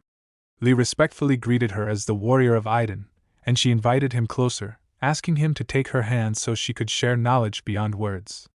She revealed that more than 100 years had passed since Arya fell, yet the Fomorians remained unchanged, and a powerful one was approaching. Lee realized she was likely referring to the enemy Edenmaha had mentioned. Apologizing for placing such a burden on him, Scathach explained that as Arya's successor, he was the only one she could rely on. She kissed him gently and blessed him with the power of the Shadowland, entrusting him with Gibalg. Though incomplete, she explained that it remained the strongest weapon of the Shadowland, with Siyu Chulin helping draw out its power. She described how life would turn the spear pure white, while death would settle within it to unleash a deadly curse, reminding Lee that the true purpose of Gibalg was a single fatal strike to sever an enemy's lifeline and warning him never to misuse or show off its power. Lee nodded with resolve, said his farewell to Lady Scathach, and turned away from her without hesitation. As they left the cave, Siyu Chulin lightly teased him, pointing out that even while receiving his master's kiss, Lee had been thinking of another woman. Lee blushed in embarrassment, and realized that his thoughts were far too easy to read, while Siyu Chulin confidently guessed that the Valkyrie Haida was the one on his mind, which Lee silently confirmed with a small smile. Once outside, they looked over the battlefield, and Siyu Chulin quickly drew Lee's attention to the sky. There, the master of beasts Midak revealed himself, radiating an overwhelming presence. From Edenmaha's memories, Lee knew how powerful Midak was and understood that a direct fight would be extremely dangerous. Instead, Lee calmly formed a plan, realizing that since they had spotted Midak first, a surprise attack might succeed. He reasoned that Midak likely did not know Lee was nearby or that Gibalg had been recovered, and if they trusted its power, they had a real chance. However, they needed something faster and higher than Captain Siri to approach unnoticed. Lee's eyes turned to Gander, who was still fighting fiercely on the battlefield. He rushed over and called out to her, causing her to look at him suspiciously and accuse him of having a sly expression. Lee denied it loudly and asked her to transform immediately, promising to explain everything on the way. Soon after, Gander transformed into a griffin, and Lee mounted her back as they took to the sky. Gander confirmed that their flight path remained unnoticed, showing that the enemy had not detected them yet. Lee realized once again how powerful the Valkyrie-class concealment blessing truly was. As they began their dive straight toward the target, Gander warned him to get ready. Lee steadied himself, knowing they only had one chance and could not afford any mistakes. With his resolve burning strong, he rushed forward at full speed, carrying his determination for Aiden into the coming strike. Lee focused all his will, knowing he had only one chance and that no mistake was allowed. In a single smooth motion, he landed behind Midak, and everything happened in the briefest instant. Midak sensed the sudden presence and spun around at once, instinctively understanding that Gibalg was a weapon that left its wielder defenseless if the strike failed. Believing that dodging even once would secure victory, Midak formed an invisible barrier to delay the spear for a moment, planning to twist his body and escape in that gap. As Lee rushed forward, he remembered Siyu Chulin's words telling him not to fear and to trust what he held in his hands.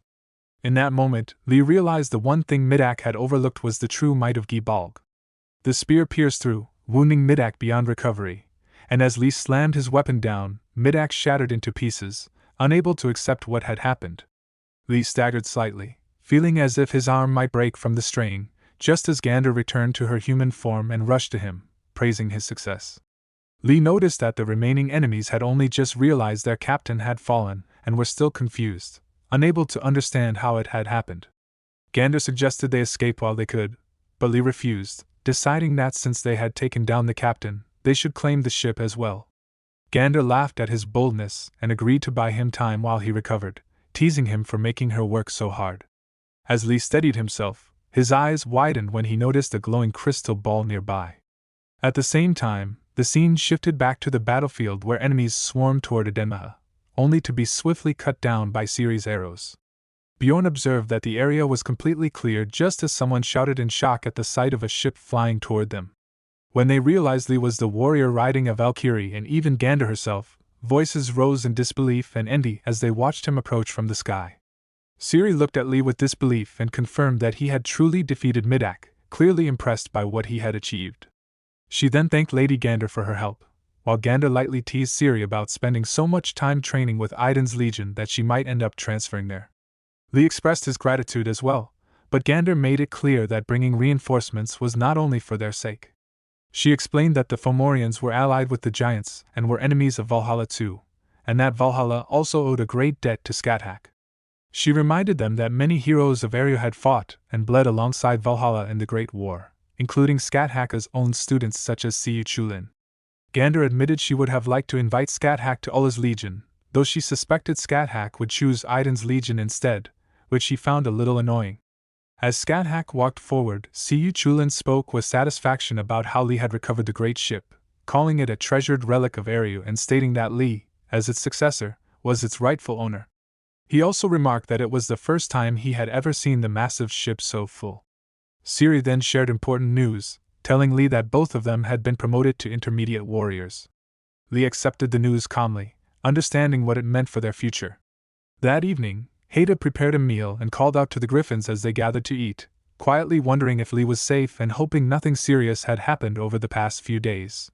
Suddenly, a familiar voice greeted her, and she turned to see Skuld, the youngest of the 3 Norn sisters who governed fate.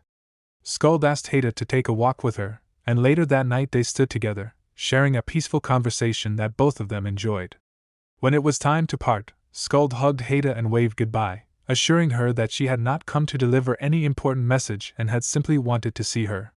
Yet as Skuld walked away, she silently reflected that once again the threat of fate had reached Iden's Legion, and that the tragedy of that dreadful day might come to pass once more. The flying boat landed, and everyone stepped outside. Li smiled as he introduced Skathak as the Queen of the Shadowlands. Ragnar bowed respectfully, calling it an honor to meet such a beautiful and wise queen and introducing himself as Ragnar Lodbrok. Skathak returned the greeting politely, pleased to meet the great king of the Vikings. Haida introduced herself as a Valkyrie of Iden's Legion, and Skathak mentioned that she had heard many stories about her, which made Haida curious. Li, a bit confused, then introduced Edenmaha, the sea serpent from Eru. Haida blushed at the sight of Edenmaha and welcomed her, asking her to wait nearby while she prepared a place for her to rest, and invited Skathak inside. Li's eyes widened at the way Haida looked at Skathak, and Siyu Chulin commented that her gaze reminded him of a wife seeing her husband barging in with friends unexpectedly. Later, Haida reflected on the situation, noting that with the flying longship, Skathak, and Edenmaha on their side, they would gain a big advantage, but she remained cautious because Bress was known to be relentless and petty. Li reminded her that they had also obtained other resources, and Haida examined the stones they carried, realizing they were magic summoning stones from area that could call anyone they had contracts with, allowing her to summon Rallo or Edenmaha at any time. She asked how Li knew this, and he explained that Siyu Chulin had guided him through his will. Haida noted that they might not need to ride Siri or the Valkyries anymore, to which Li replied that he thought that might be true. Siyu Chulin, however, teased him about riding Gander and being thrilled by it, claiming Li had treated it like a trophy. Li shouted back in denial, insisting no one else could hear him. Haida laughed at the story, remarking that Li's repeated Valkyrie rides were raising the legend of a warrior who rode Valkyries. Li was surprised and asked how she knew, and Siyu Chulin explained that his power had grown after finding another piece of Gibalg, prompting Li to accuse him of waiting for this moment. Haida teased Li lightly, saying she was only joking and that she was honestly just glad he had returned safely.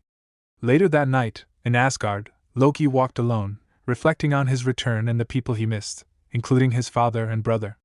He thought about traveling to the human world, Midgard, noting that anyone passing there must first go through Asgard and Niflheim, the underworld.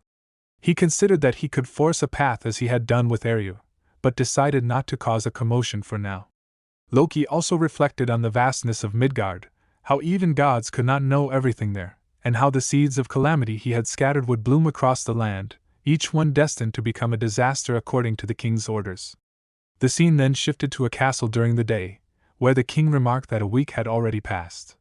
A man reported that ships leaving the harbor had not returned, and it was not due to storms, leaving the whole country gripped by fear. The king's advisor, NOOB, suggested going out to sea to investigate, and checking if any sailing routes were blocked. King Sven agreed that it was practical advice but noted they had already lost too many ships and sailors, leaving him no choice but to seek the prophet. He reflected on how long it had been since his last visit, remembering that the prophet had lived in the palace even before he was born, which still unsettled him. When he opened the door, a skull-faced man greeted him, saying he had been expecting him, which made Sven even more uneasy as he prepared to explain the reason for his visit. The undead prophet instructed King Sven to hold a grand ritual to offer tributes to the gods and pray for salvation. He explained that 9 of each kind of animal should be gathered, a great fire lit, and the animals' throats slit to offer their blood. If the disaster was caused by the gods' anger, their wrath would be appeased, and if it was a true calamity, the gods would resolve it. Sven agreed that it was better to act than to wait for death, though he briefly wondered at the strange sight of the undead's neck stretching oddly. Later, Lee spoke with Ragnar, who explained that the warriors of Valhalla would soon be dispatched to Midgard, the land of the living. Lee confirmed his understanding, noting that the Legion's warriors were excited at the thought of seeing family or friends. Ragnar added that while that was part of the reason, many of the warriors had died without regrets, so this mission offered them an opportunity for something greater. Lee's eyes widened as he realized that Ragnar meant the chance to create a new saga. Ragnar explained that while sagas could be made in Valhalla, it was difficult because everyone there was already a hero, but in the mortal realm, stories born from real events could instantly become powerful sagas. Lee smiled, feeling fired up with anticipation. With everyone eager and ready, the Midgard expeditionary force of Valhalla's warriors was finally assembled and set to depart. King Sven walked through his court while his advisor, NOOB, reminded him that it had already been 4 days since the ritual began and that they should start identifying the cause of the disasters. The king thought to himself that he really did not want to be involved and felt frustrated that the prophet would make him take all the blame. Outside, the people shouted angrily, claiming the heavens were angry and blaming the king for their misfortune. Sven felt he could no longer bear it, and vowed to make the prophet pay. He approached the undead prophet with anger, but the undead was already raising his hands to cast magic. Suddenly, rain began to fall, and the king's advisor pointed out a rainbow forming in the sky. A flying ship appeared, and the crowd shouted in amazement, thinking it was a sign from Odin or Valhalla. Gander, glowing on the ship, introduced herself in her mind as Valkyrie Ingrid, sent under the orders of the gods. King Sven bowed his head and greeted the warriors of the gods. Lee then rose into the air, declaring himself a warrior of Idun and explaining that the flying ship belonged to Lady Idun, who had sent him as her warrior. The king acknowledged this with respect. Meanwhile, Siri noted that Lee was working hard, and Bragi landed behind Lee, introducing himself as Thor's warrior and announcing that he had come to save them. The people shouted with excitement, recognizing Bragi as the battle ghost of the Skald warriors. Seeing the reinforcements arrive, Lee felt he needed to step up as well, while Bjorn asked Siri if they should jump down to join, and she admitted she was not sure. Suddenly a bell rang, and Lee shouted in alarm, noticing something was wrong. The king's advisor explained that it was an emergency signal and that something was approaching from the port side. The crowd panicked as they saw a ship coming in at incredible speed, realizing it was not one of their own but a merchant ship from the northern continent. When the ship stopped near the ocean bank, a man pointed out that something was jumping out of the ship. It was the boss Kraken, which immediately attacked. Gander said they needed to take down the sea monster and rescue the people. Lee decided to handle the Kraken himself, and told Captain Siri to take the helm while Adenmaha joined him. Lee summoned Adenmaha, who appeared as a massive sea serpent, surprising the onlookers. He instructed her to handle the situation, and she complained that she had been eating, but immediately responded when enemies attacked. Lee told her to lure the Kraken away from the ship, and she moved quickly, using ice attacks to fight it. Lee thought that if they had met the Kraken at sea unprepared, it would have been disastrous. The people cheered as the Kraken was knocked off the ship and called to bring the sailing ship closer. Lee smiled, realizing they could now fight properly, while Chulin warned him that the Kraken's tentacles would likely regenerate, so they needed to target its legs. Lee then used the Saga Heavenly Armament, Giant Sword, preparing to strike at the monster. Chulin shouted that even if the monster had dozens of tentacles, it only had 10 legs, and if they kept cutting them down, the monster would be the one losing patience. The boss attacked fiercely, but Lee stepped forward and slashed his sword, cutting several tentacles into pieces as they fell back into the sea. Adenmaha warned that another leg was coming, and Lee immediately yelled that they should cut it now. He swung his sword with all his strength, but the blade barely went through, and he shouted in frustration that the leg was extremely tough. The boss counterattacked again, forcing Lee to dodge while thinking that if this fight were on land, it would not be such a problem, and if only he could pierce the main body with Gibalg. Chulin then called out to Adenmaha and suggested that she give it her all, saying that Tae-ho was a good enough master. Lee was shocked at the idea of full power and realized that she had been holding back all this time. He thought about how the Geas could force her to obey, but he refused to treat her like a slave, so he told Adenmaha to act as she wished. Adenmaha complained loudly that she hated such obvious situations, and said that if he had just ordered her, she could at least resent him. Still, she admitted to herself that compared to her previous master, Lee was far better. She warned that she could only use her full power for a short time and that it would consume a huge amount of mana, and after that, he would have to take care of her. Lee smiled calmly and agreed without hesitation. Siri shouted from above that the rescue was complete and that they would join in to help. Lee responded with excitement and told Adenmaha to show her full power. Adenmaha shouted for them to hold on tight and rushed toward the boss, releasing an energy blast that shook the air. People shielded their eyes and stared in shock. Adenmaha transformed into a human and called on the power of the sea, splitting the waters to fully reveal the boss. Siri was shocked to see the entire body of the boss exposed. Adenmaha shouted urgently that she might die and urged everyone to go quickly. Lee called out to Siri, telling her that now was the time. Siri fired Saga the Witch's arrow, which never missed, straight at the boss, while Brocky slammed down with his hammer imbued with thunder. Lee rushed forward as well and attacked the boss with golden mana beams. Adenmaha used all her strength and became unconscious, falling as the sea returned to its normal state. Siri called out desperately for Lee and Brocky, and the two quickly raised her to the surface. Lee shouted in concern for Adenmaha, and she responded emotionally, reminding him that he had promised to take care of her. Lee apologized as the crowd erupted in cheers, praising the warriors of Valhalla and hailing Odin and the warrior of Idun. Even the king expressed his admiration for Adenmaha. Siri then noticed Lady Ingrid, and Gander warned that something was approaching fast, not the hunter but the prey. A new creature appeared from the water. Brocky stood on the octopus and commented on its size, joking about whether they should roast or boil it. Suddenly Siri shouted to Lee and Brocky that something was coming their way. A huge shark rose from the water behind Lee, and he quickly chanted and transformed into a hawk. Brocky swung his hammer at the shark, yelling that whatever it was dinner tonight. More sharks began rising from the water. Siri warned that enemies were incoming and told everyone to protect the people. Gander glowed with golden light and destroyed several sharks with powerful mana beams. The sharks reached the ship, causing the people to panic and shout to evacuate. Brocky slammed his hammer repeatedly, noting that even on land the fish were fast. Lee called out to Adenmaha to retreat, and she warned him to be careful. Chulin advised Lee to fall back and reorganize their forces because the ones on the flying ship were interfering. Gander said they were retreating and that protecting humans came first, explaining that the monsters were the real cause of the sea blockade and that they would have to deal with them again soon. Suddenly, a strange sound echoed, and Gander asked what it was. Lee shouted in shock as a massive shark appeared, and Siri wondered if it was the leader because of its enormous size. Brocky questioned if it was a declaration of war, and Chulin told Lee that it was time to move. Later that night, the king raised his drink in the hall, praising the warriors and celebrating their feats. He specifically acknowledged the warrior of Idun and mentioned seeing a goddess like Valkyrie in action. Lee thought to himself that even though Adenmaha was not a Valkyrie, he would let them say what they wanted and referred to the new saga of the warrior who rode a Valkyrie, realizing that it had truly become a saga. Siri said that the nickname was not completely absurd and that it was already known in Valhalla, and the people of Midgard witnessing it may have triggered its spread. Lee thought that Captain Siri seemed a little drunk.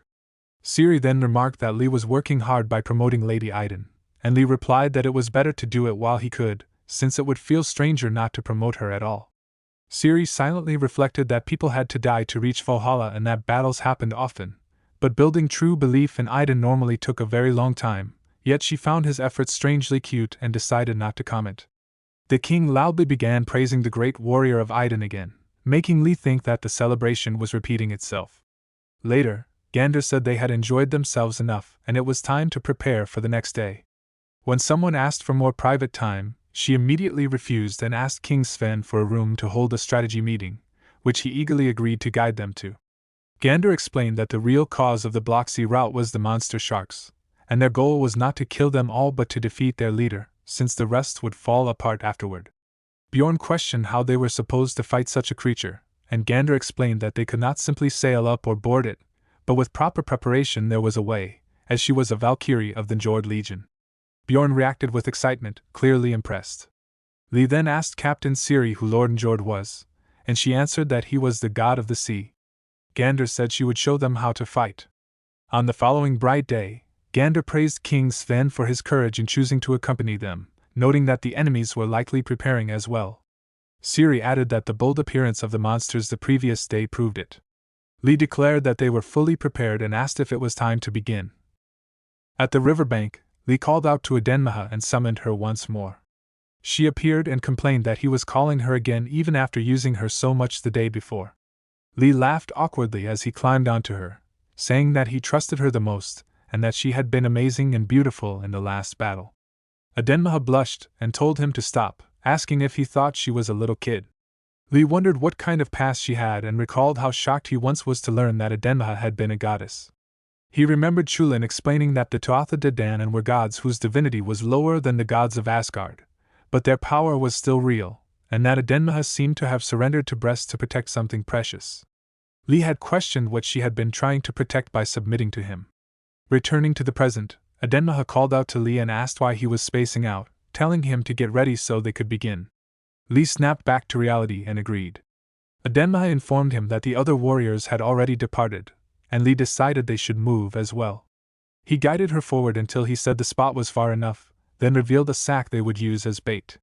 When Edenmaha asked what was inside the barrel, Lee explained that it contained cow and pig blood to lure the sharks. Moments later, the barrels burst open and blood poured into the river, spreading through the water. Lee added one more thing and declared that Edenmaha would be a warrior riding a Valkyrie. She asked in surprise what he meant. He smiled and explained that with his new saga, he had made her Idun's temporary Valkyrie, which would strengthen her body with Idun's blessing. He said that now they were truly ready and just needed to wait for the enemies to arrive. At noon, Lee asked if Edenmaha thought the sharks were there, and she said that she thought they were. He shouted for her to dive in, and she hesitated, asking if he was out of his mind. Lee reassured her that Lady Ingrid had made it so they could breathe underwater and told her to show her skills. Edenmaha agreed and dived into the water, where she saw many sharks. Lee praised her for her perfect herding and instructed her to shoot upward. They rose to the surface together, and Lee called for her to transform. Edenmaha warned him to take responsibility, then transformed into human form as the sharks rushed forward. Lee caught her and flew high into the sky, telling her not to worry and chanting to transform into a hawk. She began to fall, but he caught her and praised her work, saying it was now the turn of the warriors on the sailing ship. On the ship, Siri called out that the target was acquired and instructed everyone to act together. The companions prepared and fired together. Siri used Saga the witch's arrow, which never missed, and the arrows struck the sharks, catching them by the mouth with chains. It was a full haul, and Lee marveled at the huge success. Edenmaha reminded him that the most important part was still left, and Lee acknowledged it, wondering how strong the boss of the sharks would be. Gander warned them not to celebrate too soon and to stay alert because the boss was coming. On the sailing ship, the king realized something was wrong as Gander explained with tension that the ship had become too heavy to move and they had no choice but to wait for the enemy attack. She warned everyone to prepare because escaping was impossible. Siri suddenly sensed danger from the starboard side as a massive boss shark rushed forward with its mouth wide open. She ordered Brachi to fall back, but the huge shark latched onto the edge of the ship, making it tilt dangerously. Siri shouted in anger and fear as the ship began sinking lower in the sky under the monster's weight, threatening to drag everyone into the sea. As the chained sharks dipped into the water, the boss shark glowed with mana and pushed forward even harder. Brachi stepped in front of everyone and shouted for them to take cover behind him as he activated his saga, drawing lightning into his hammer. The gathered warriors noticed the lightning being absorbed and encouraged him to strike. Brachi roared and ordered everyone to attack together, determined to finish the battle in one blow. Their combined clash shook the air with overwhelming pressure. At the same time, Lee, transformed into a hawk, rushed forward and shouted in urgency when the boss shark tried to dive back into the sea. Siri quickly used her saga, releasing enchanted arrows that never missed their target. The arrows struck the boss shark directly, and blood poured from its mouth as it howled in pain. Siri urgently ordered everyone to grab the chain, and all her companions moved together, pulling with all their strength to drag the boss shark upward. The massive creature hung from the chain as blood spread through the water below. Siri then called out to Teho to finish it, believing the enemy was cornered. At the same time, Lee decided they could not let it escape and followed after it with Arden Maha. She complained that she was always the one doing the hardest work, then transformed into a dragon and dove straight into the water, determined to stop the monster no matter what. Li activated his saga and used the eyes of a dragon to see through everything, clearly identifying the enemy as the sea monster Karagul that scattered lightning. He summoned the warrior's sword burst lance, but the boss quickly began gathering mana around its body. Arden Maha sensed the danger and warned that it was preparing a lightning attack. Li responded with confidence and charged forward, believing their lightning would be stronger. As he rushed in, the two powers collided violently, and he unleashed the ballista of the dragon. He immediately activated the burst lance effect, releasing a massive pressure blast that shook the entire area in a full burst. Arden Maha reacted in shock at the overwhelming power as Li looked down at the boss shark's lifeless body and wondered if it was finally defeated. She angrily told him to come down at once, scolding him for using such a powerful attack while riding on her neck and nearly breaking it. Li apologized lightly and said he would patch her up later, which only annoyed her more. He explained that he would send her back to camp for treatment, and mentioned that Ragnar would likely be there. However, before anything else could happen, his expression suddenly changed as he sensed mana gathering in front of him. Li shouted for Aiden Maha to get out of the way as fear struck his mind when he realized the hellhound Garm had appeared. Aiden Maha suddenly lost consciousness, and Li cried out her name in panic while trying to catch her falling body. Before he could reach her, Garm blocked his path. Li immediately used his saga and attacked, forcing the monster back with a powerful kick and divine golden energy. However, Garm vanished and reappeared behind him, making Li realize how dangerous the situation had become. At that moment, Aiden Maha awakened and unleashed the power of the sea, causing a violent whirlwind to form around Garm. Li turned in shock, sensing something different in her power and calling out her name. Aiden Maha cried in pain as she struggled to stay conscious, suffering but unable to faint. Li understood that Aiden blessing had awakened within her, and that she had become a temporary Valkyrie.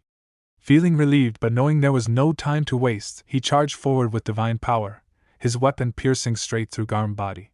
He activated the final effect, and a massive blast shook the surroundings, leaving behind a glowing mana stone. Li recognized it as a fragment of Garm and picked it up. Later that night, the city streets were filled with celebration as wails were laid out for the people. A grand banquet was held, and Ciri praised the scale of the feast.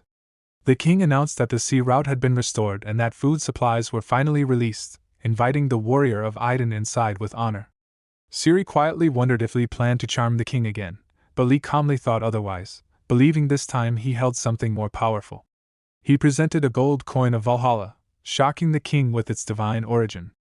Li then made his request clear and offered the coin so that a temple for Aiden would be built. Later, Ciri laughed and praised how brilliant the move had been, admitting she never expected Aiden Maha to pull something like that. She mentioned how rewards in Anaheim were usually spent right away and wondered how much gold Aiden Maha had brought back. Li calmly replied by asking how much of it would end up in Ulnar, making Ciri joke that Aiden Maha might be planning to raise an army of 1,000,000 for Aiden Legion. She admired her as a true one-woman army and said Aiden had chosen the right warrior. As Li drank, his face warmed slightly as his thoughts drifted to whether Aiden Maha was safe, and he quietly admitted to himself that he missed Haida. Ciri noticed his distant look and asked what he was thinking about. Li gently turned the question back to her, wondering if there was someone she missed as well, and even mentioned Rolf. Ciri blushed and explained that Rolf was someone she truly cared about, but only as her little brother. Li was shocked by the revelation, and Ciri clarified that Rolf reminded her of her real younger brother, which was why she felt that way. Li could only think that Rolf was truly doomed. Later that night, Li lay on his bed, thinking about how much he wanted to see Haida. He remembered how she used to visit him at night, while he was away on expeditions, and felt it would be too much for her to come all the way to Midgard. He recalled her saying it was hard on her as well. As he slowly closed his eyes, a cloaked woman quietly entered his room and stood beside his bed. A cloaked girl appeared and called Li by his warrior name, telling him it was a visitation. Li opened his eyes and realized he had awakened inside a dream, sensing that the place felt familiar. The god confirmed it was indeed his dream and explained that since she could not enter Midgard directly, she used a method favored by the gods of Olympus. Li immediately knelt and greeted Lady Aiden with respect. She told him she had heard the battle in the mortal realm was difficult, and explained that Aiden Maha had returned badly injured, which had deeply worried Haida. Li quickly asked about Aiden Maha's condition, and Aiden reassured him that Haida had treated her well. She said Aiden Maha cried a lot but would recover without scars. Li felt relieved hearing this. Aiden then shifted the topic to something more serious, and explained that she had received Ingrid the Valkyrie report. The gods were shocked that a fragment of Garm had been discovered in Midgard. Lee wondered if traces of great wars already existed there, but Idun explained that such places were rare and unique, which was why they believed the fragment would remain hidden. Idun continued by explaining that the expedition would be extended and that Lee would be sent across the continent to search for Garm's soul fragments. She warned him that this time he would be moving while carrying a fragment, so he needed to stay careful and fully prepared at all times. Lee accepted the order without hesitation. With some time left, Idun changed the mood and spoke with interest about humans suddenly shouting her name and showing strong faith. She asked what kind of plan Lee had used. He explained that a temple would soon be built and that the strongest believers were likely King Sven, Ube, and the Prophet. He added that now the power structure was united, it was only a matter of time before their legion gained many warriors. Idun expressed her satisfaction and said she had truly chosen the right warrior. She hinted that it might soon be time to choose Hada's successor as Valkyrie after Lee returned from the expedition and promised a wonderful reward. Lee smiled, thanked her sincerely, and said he looked forward to it, hinting that he still had secret ways to spread faith. Idun smiled warmly and gently kissed his forehead, leaving him with her blessing. The scene shifted to Katern, the greatest port city of the Kalix Sea, a place long targeted by enemies drawn to its wealth and prosperity. Because of countless past attacks, the entire landward side of the city had been sealed behind a massive wall, leaving only the sea as its open path. Outside the castle gates, desperate laborers and refugees shouted and begged as they pounded on the doors, pleading to be let inside. They cried out in fear and anger, accusing the soldiers above of having no mercy and begging them at least to save the children. Standing firm above the gates, Captain of the Guard Bloten ordered his soldiers not to waver. He told them that if the sight was too painful, they should look ahead and not down, making it clear that the gates would not be opened under any circumstances. Beyond the walls, panic spread as people screamed that the dead were coming and that everyone was about to die. From the top of the castle, Bloten watched the scene and understood the terrible truth. The dead were swarming in, victims of the horrific plague known as Hella Curse. He knew that opening the gates would cause chaos, allowing the infected and the dead to flood into the city before order could be restored. Anyone bitten and killed would rise as one of the cursed, and there could already be infected among the refugees. With tens of thousands of lives inside Katern depending on him, he knew he could not open the gates. Amid the chaos outside, one man shouted that they should escape by sea since the dead could not swim. Bloten realized that this idea might give them at least a small chance to survive. With grim resolve, he ordered his forces to prepare for battle and commanded them to stop the dead from getting anywhere near the walls. The zombies slowly moved forward toward the castle wall, spreading fear among those watching from above. Suddenly, a bright light appeared in the sky, and a swan descended, glowing with golden radiance. A soldier noticed the strange sight and alerted the captain, who stared in shock as the light grew stronger. The brilliance forced him to shield his eyes. Moments later, the swan transformed into Gander, who revealed herself as the Valkyrie Ingrid and demanded to know the captain name. After he introduced himself as Bloten, son of Eric, she ordered him to open the gates and accept the refugees, assuring him that his fears would not come true. Hearing her words, the people outside erupted with joy and shouted praises to Valhalla, believing they were finally saved. Gander then pointed toward the battlefield and announced that the one leading the charge was the warrior of Idun. The crowd murmured in disbelief and awe, surprised that the goddess of youth had a warrior of her own. Gander felt confident that this display would be enough to convince them. From the front lines, Lee smiled to himself, thinking that Ingrid had been moved by how strongly he had spread the faith, even if she was also eager to find her replacement. Holding his sword, he reminded himself that the mission still had to be completed properly. Riding atop a griffin, he charged forward and activated his saga, summoning radiant power that blazed like the morning sun. A powerful blast shook the ground, and the people cheered loudly, shouting praise for Idun. Suddenly, Lee's eyes widened as he sensed something unusual and noticed a figure standing on the rooftop of a ruined building. At that moment, a girl raised her sword and shouted for everyone to stay close to her. Siri rushed forward with her companions and led the charge as everyone attacked the zombies together, slashing with their swords while small explosions shook the ground. In the middle of the battle, Lee suddenly sensed something far away and flew ahead on his griffin to investigate. In the distance, a young soldier girl stood with her sword and shield, shouting for everyone to stay close to her as zombies gathered from all sides. She fought desperately, cutting down zombies one by one, but fear filled her heart as she wondered how long she could hold out without help. Seeing how far they were, Lee realized he had to push his limits to reach them. He apologized to his griffin for using an untested power and activated a powerful saga, trusting his companion as he charged forward like a raging storm. At the same time, the girl felt her strength fading as the sword grew too heavy and zombies closed in around her. Trembling, she believed the end had come, but suddenly she sensed something strange. Golden light surrounded her and the children with her, and when she looked up, she saw Lee descending from the sky, making her think a god had appeared. Lee quickly checked if everyone was safe and confirmed that no one was hurt. He pointed to the griffin and told them to get on so it could carry them back to the wall. When the girl asked about him, he calmly told her he was the warrior of Aiden and assured her not to worry, blessing her in Aiden's name. Blushing with relief, she and the others climbed onto the griffin and promised to wait for him at the wall. Lee waved with a smile as they flew away, then turned back toward the battlefield with resolve, ready to blast his way back toward the gates. The scene shifted as the refugees who had witnessed the miracle of the Valkyries and the warriors of Valhalla entered the fortress in perfect order without any trouble. The battle ended far sooner than expected. Although there were countless dead, they had charged blindly without skill or strategy. After the fighting settled, Lee approached Ciri, calling out to her with concern.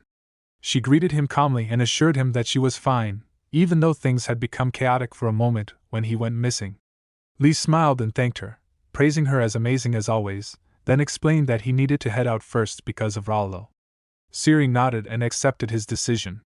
As Lee moved away, soldiers began cheering loudly, calling him the warrior of Aiden. He blushed but reminded himself to keep up appearances, then leaped in a single bound and landed on the castle roof, leaving the people below murmuring in shock at the sight. Lee walked forward and met the girl he had saved earlier, noting with relief that everyone was safe. She bowed deeply and thanked him, introducing herself as Helga, daughter of Ivar, and named her younger siblings Gudmund, Gudrid, and Eric. The soldiers around them whispered in surprise, realizing she was King Ivar's child and murmuring that she was as beautiful as the rumors claimed, calling her Princess Helga. Lee was stunned and quietly activated his ability to confirm it, seeing that she truly was Princess Helga, a shield maiden of the kingdom of Katerin and daughter of King Ivar.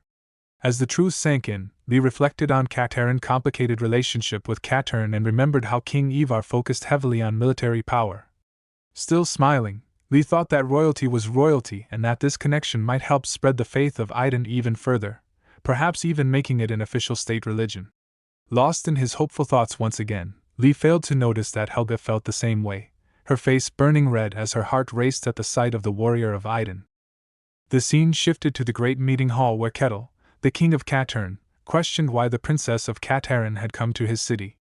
Princess Helga calmly explained that something terrible had happened while her father was away on an expedition, forcing her and her siblings to flee. Hearing this, King Kettle remarked that Katerin was the origin of the plague and thought the situation was a perfect chance for his own gain, secretly feeling pleased and entertained by the sudden arrival of the royal heirs.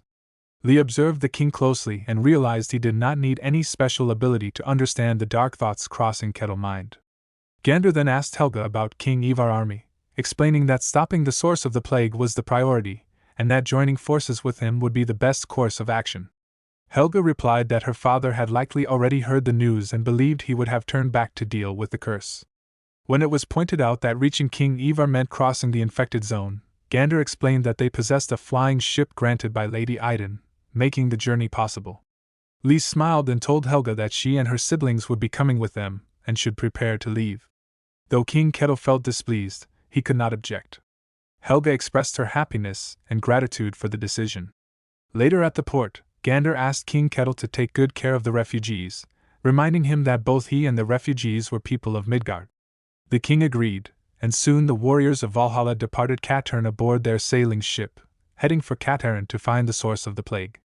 As the ship traveled onward, the mood softened. The children eventually fell asleep, and Ciri quietly looked after them.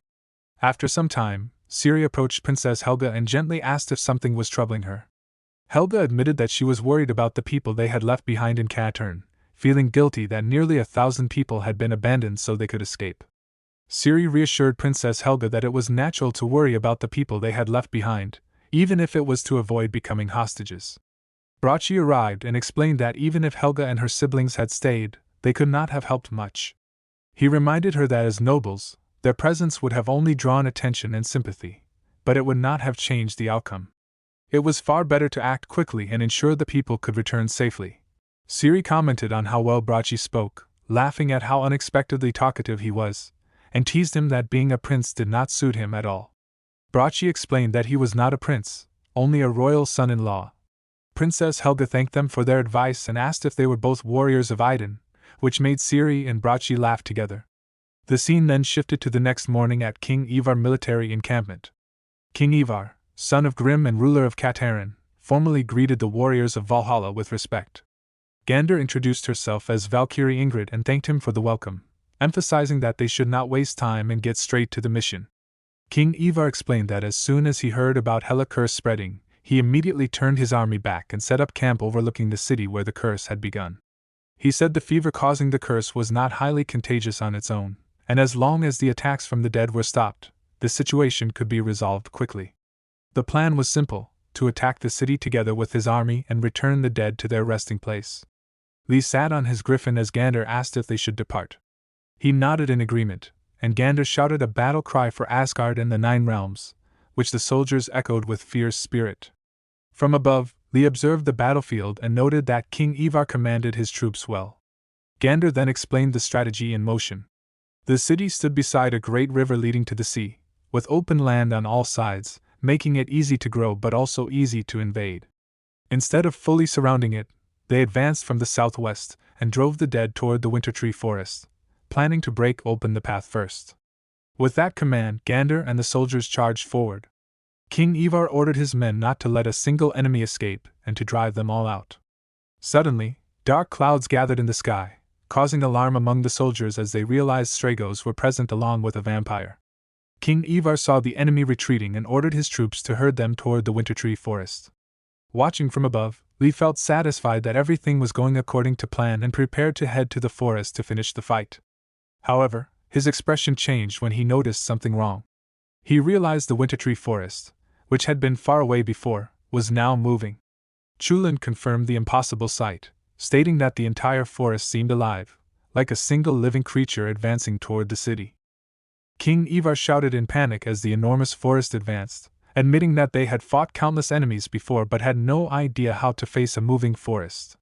He ordered a retreat and told everyone to fall back inside the city. Despite the command, many warriors stood their ground. Bracci smiled and joked about everyone having the same thought at once, while a warrior declared that in times like this they had to step up and get to work. Gander shouted for the warriors of Valhalla to charge and stop the forest from reaching the city. The warriors rushed forward, shouting and splitting up, eager to test their new sagas. Soldiers watched in shock as the forest was torn apart, amazed at the power of the Valhalla warriors. Even King Ivar expressed his surprise and admiration for their strength. Lee, smiling, decided he could not just stand by either, and called for Edenmaha. A massive sea serpent appeared before him, landing on the ground, and Lee shouted her name. Edenmaha looked up at him, and he told her to get ready. She was shocked, and soldiers were stunned to see the sea serpent there, unable to believe what was happening. Edenmaha muttered that it was so unfair, though she obeyed. Gander approached Lee and reminded him that somewhere in the forest was a shard of Garam's soul that they had to retrieve. Lee spotted the energy of the soul fragment in the distance, and shouted that he would take the lead. He told Edenmaha to get on his back for help. Edenmaha transformed into human form and sat behind him, asking if their goal was to stop the forest.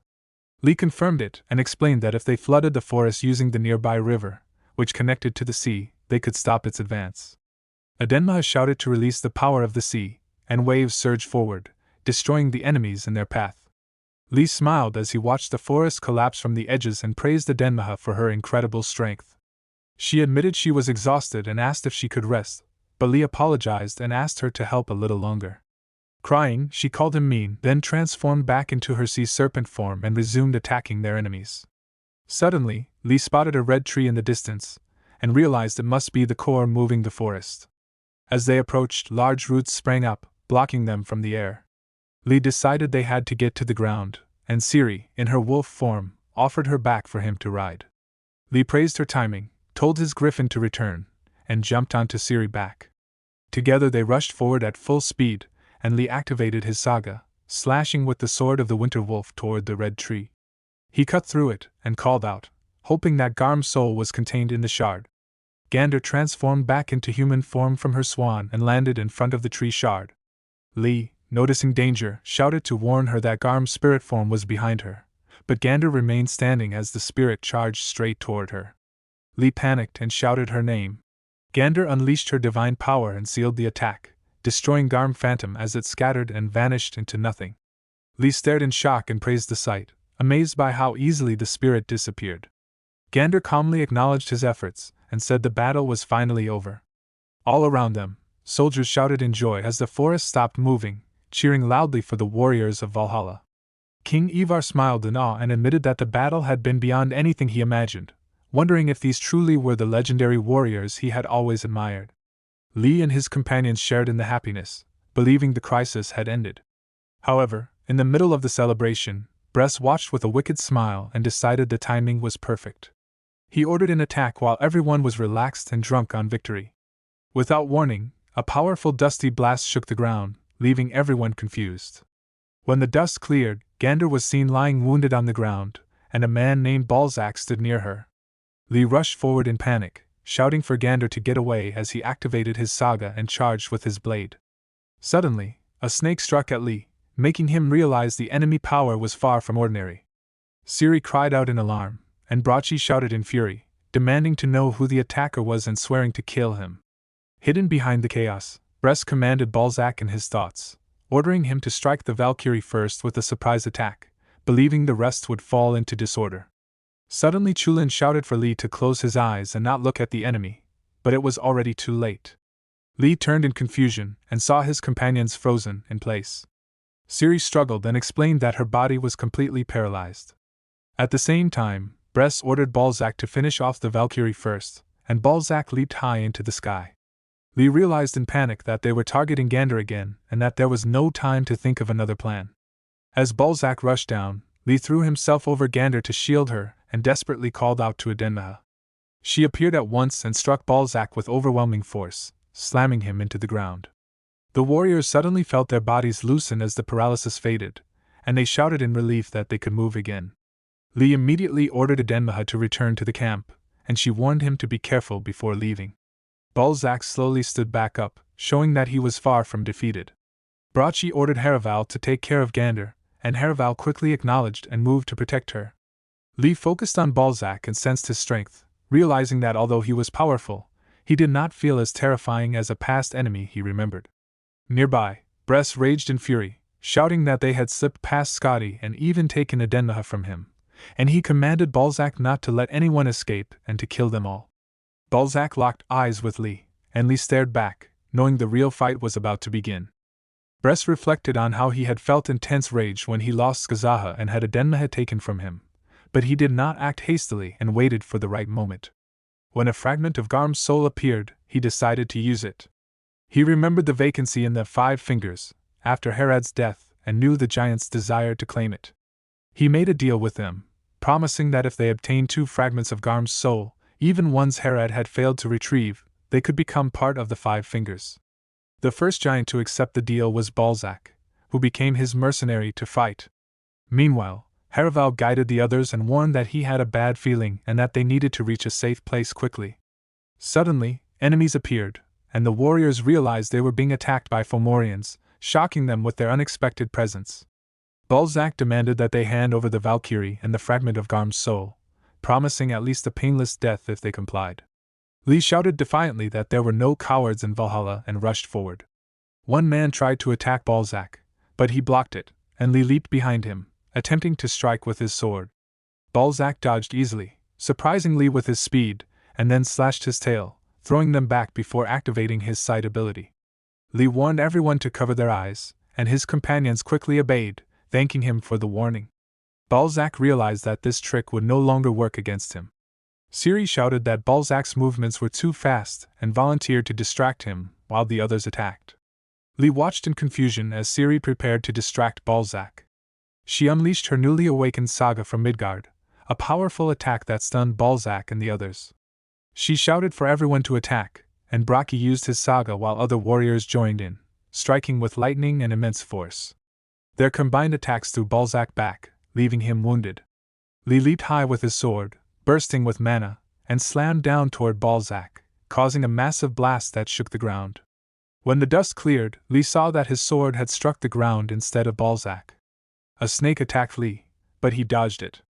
Brocky was shocked to see that Balzac's severed tail had completely healed, and another warrior wondered if their divine power was not enough.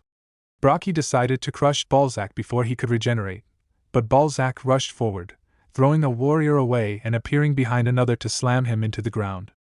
Brocky attacked, but Balzac remained unharmed, then lifted Brocky and struck him repeatedly with powerful punches. Lee shouted for him to stop and slashed with his sword. Lee rushed forward and slashed at Balzac, but the enemy easily dodged and countered with attacks from his snake. Suddenly, a beam of mana struck Balzac, and Lee realized it was Captain Siri helping him. Siri warned that Balzac was faster than them and urged Lee to attack together. Lee nodded and rushed forward, but Balzac managed to withstand their combined assault. Siri then used her saga, Wolf Witch, and Lee rode on her back, shouting that they were going all out and daring Balzac to try to block their attack.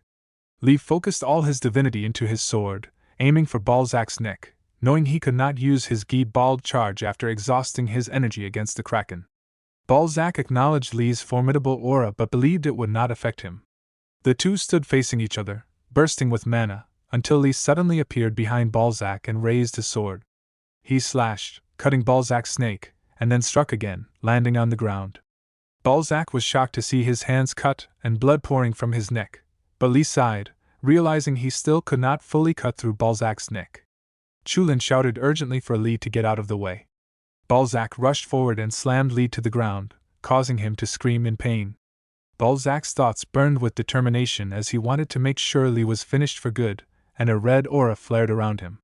Chulin shouted for Lee to get up, but Lee felt his body refuse to move. He wondered if this was all he could do and if he had to simply wait for another miracle from a god. Balzac leaped high into the sky and came rushing down, transforming into a massive snake and creating a powerful blast. From a distance, a warrior and the soldiers watched in shock, wondering what the explosion was and if the warriors were okay. Princess Helga looked on with concern for the warrior of Aiden. When the dust settled, both Lee and Balzac were still standing, and Balzac muttered that it was unbelievable. Chulin observed Lee and wondered with a smile what kind of restriction he had imposed at that moment, suspecting that he had used a Hayas. Lee stood firm, mana flaring around him, ready to continue the fight. Chulin thought about the nature of a Hayas and how it was a double-edged sword, granting great power but demanding equally great constraints. He realized that Taeho had created a new Hayas for the first time since Arya's fall, though he wondered what vow Lee had made and if it gave him enough power to defeat the giant before him. Lee had limited the gain from his Hayas to only divinity, accepting a restriction of not being able to use divinity for half a month. He then activated his legendary saga, Warrior of Aiden, to face Balzac. Balzac, surrounded by dark mana, rushed forward, and Lee closed his eyes, thinking of Aiden, before opening them and cutting off Balzac's arm. Balzac quickly regenerated it, and Lee realized he needed to deal enough damage to prevent further regeneration. He summoned his saga, Warrior's Sword Burst Lance, but hesitated, wondering how he could hit such a fast enemy with a large weapon without an opening. Brocky threw his weapon at Balzac, hitting him and creating a chance for Lee. Balzac countered with a paralyzing beam, but Siri distracted him using her saga, a beautiful and noble flower that blooms on the battlefield. Lee smiled and activated his divinity-powered full buster, piercing his sword into Balzac as a golden aura exploded around them. When the dust cleared, Siri asked if he was okay, and Lee, exhausted, confirmed that it looked like they had won and fell to the ground. Later in the room, Chulin asked Taeho if he was finally awake and told him that it was already sunset. He said that Princess Helga had come by to check on him 4 times while he was out. Lee asked what was going on with Helga, and Chulin explained that it was probably because of the banquet and the aftermath of the plague. Lee asked if the battle was over, and Chulin said that it was their victory. He explained that the Fomorians had appeared, likely because of Bress, but they fled quickly once the giant fell. He praised Lee, saying that his achievement was impressive and that they could talk about the Hayas later. Lee thought he was probably in for a lecture. Outside, people murmured about Princess Helga, admiring her beauty and noting that she looked like a storybook princess. They also noticed that Siri looked much prettier, possibly because of her new saga. A glowing sword appeared in a tree stem, and Brocky commented on how unusual it was. Gander felt a strong magical power from the sword. The king explained that the sword was special and would reveal itself only to someone worthy. Brocky suggested smashing the tree to take the sword, and the king said it might work if he could actually break it. Brocky attacked the tree with his mana-filled hammer. Nearby, Lee noticed the noise and thought that banquets were very loud in this country. At the banquet, Lee felt his ears ringing and complained with shock about the noise, only to realize the hall was exploding with cheers for the warrior of Aiden. People shouted his title again and again, praising Aiden and celebrating his arrival with wild joy. Lee turned to see Yu Chulin with confusion, asking if he was seeing this right, while Chulin reacted with disbelief at the strange object placed there. The king and the princess warmly welcomed Lee, and Gander greeted Taeho with a calm smile. Brocky then explained with excitement that the sword stuck in the tree was special and filled with great magic power, confirmed by both King Ivar and Ingrid. He admitted they had tried everything to remove it but failed, as the tree would only open for someone truly worthy. Out of curiosity and hope, they decided to let Lee try. When Lee looked at the sword, it began to glow, and his eyes widened as he grabbed the hilt and pulled it free with ease. The crowd erupted in shock and joy as the sword came out, while Chulin quickly urged Lee to take out Gibalg and hold it near the blade. Lee realized in that moment that freeing the sword was not the end, as it contained a fragment of another artifact, and the fact that he already held the matching fragment meant that a new legend was born in Midgard that very night. Later that night, Lori watched events unfold and quietly reflected that things were moving far faster than expected. He believed the overall fate had not changed, but the pace was completely different. He had expected a long struggle with the sea monster, yet everything had already been resolved, including the problems of the winter woods. He wondered if all of this was because of the warrior of Aiden and the impact he brought wherever he appeared. Later in a quiet room, Gander listened carefully as Lee explained his condition.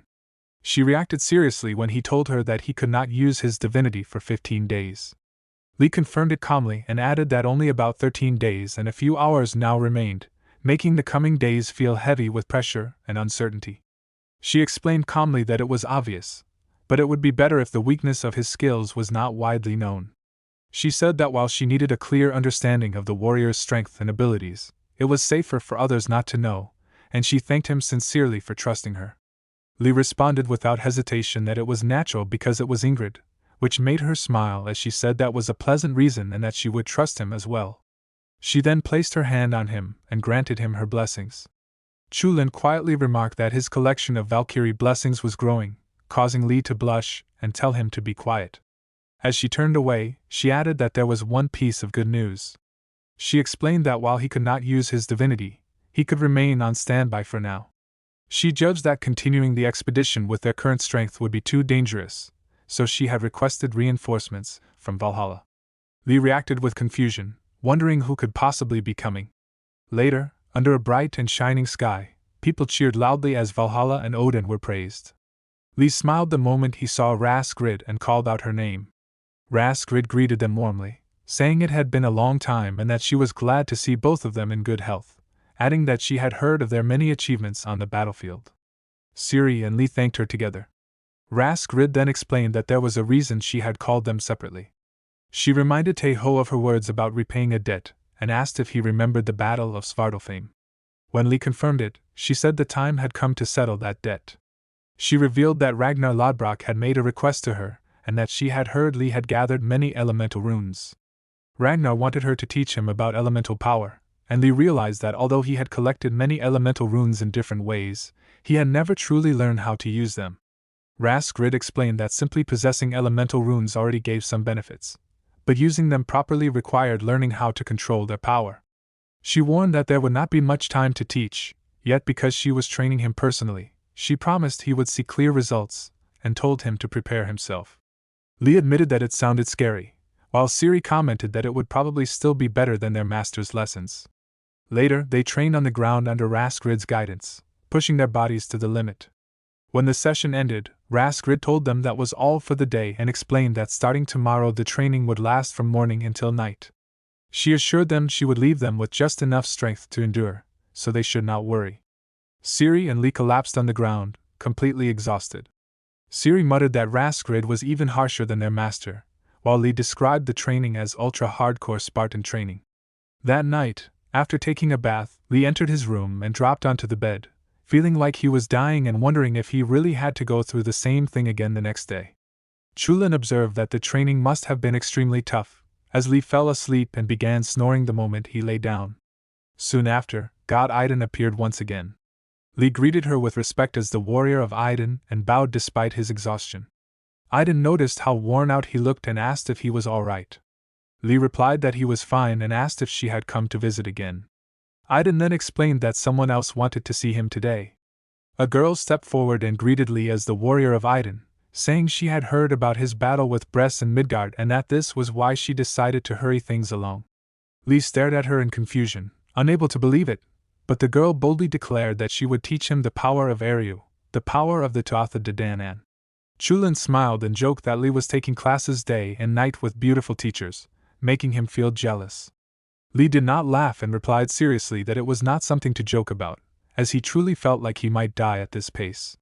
Inside, he thought he was so tired that he would fall asleep the moment he lay down, yet that itself felt frightening. Still, he smiled and said that before sleeping, there was something he had to do. Adenmaha asked what it was, and Lee told her to hand it over, saying she surely knew already.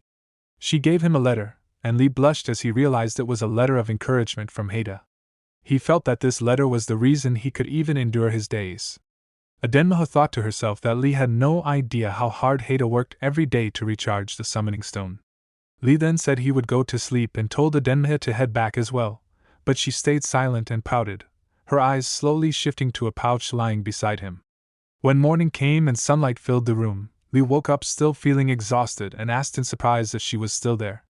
Adenmaha turned her head and said she had been checking his pocket to see if there was something she could tease him with, then questioned why he had that item.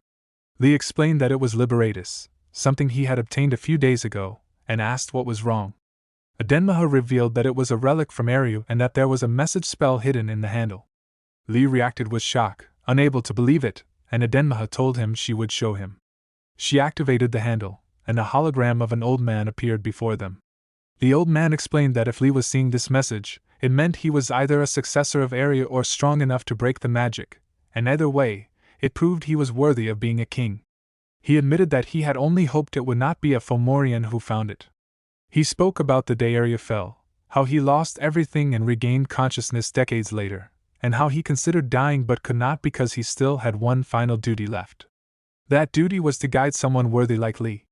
He said they might meet someday if he was still alive, then ended the message with light-hearted words about hoping Lee was a beautiful lady, mentioning his fondness for black hair before the hologram disappeared. Lee stared in confusion and commented that the old man was quite interesting. Chulin then asked Adenmaha if she knew who the old man was.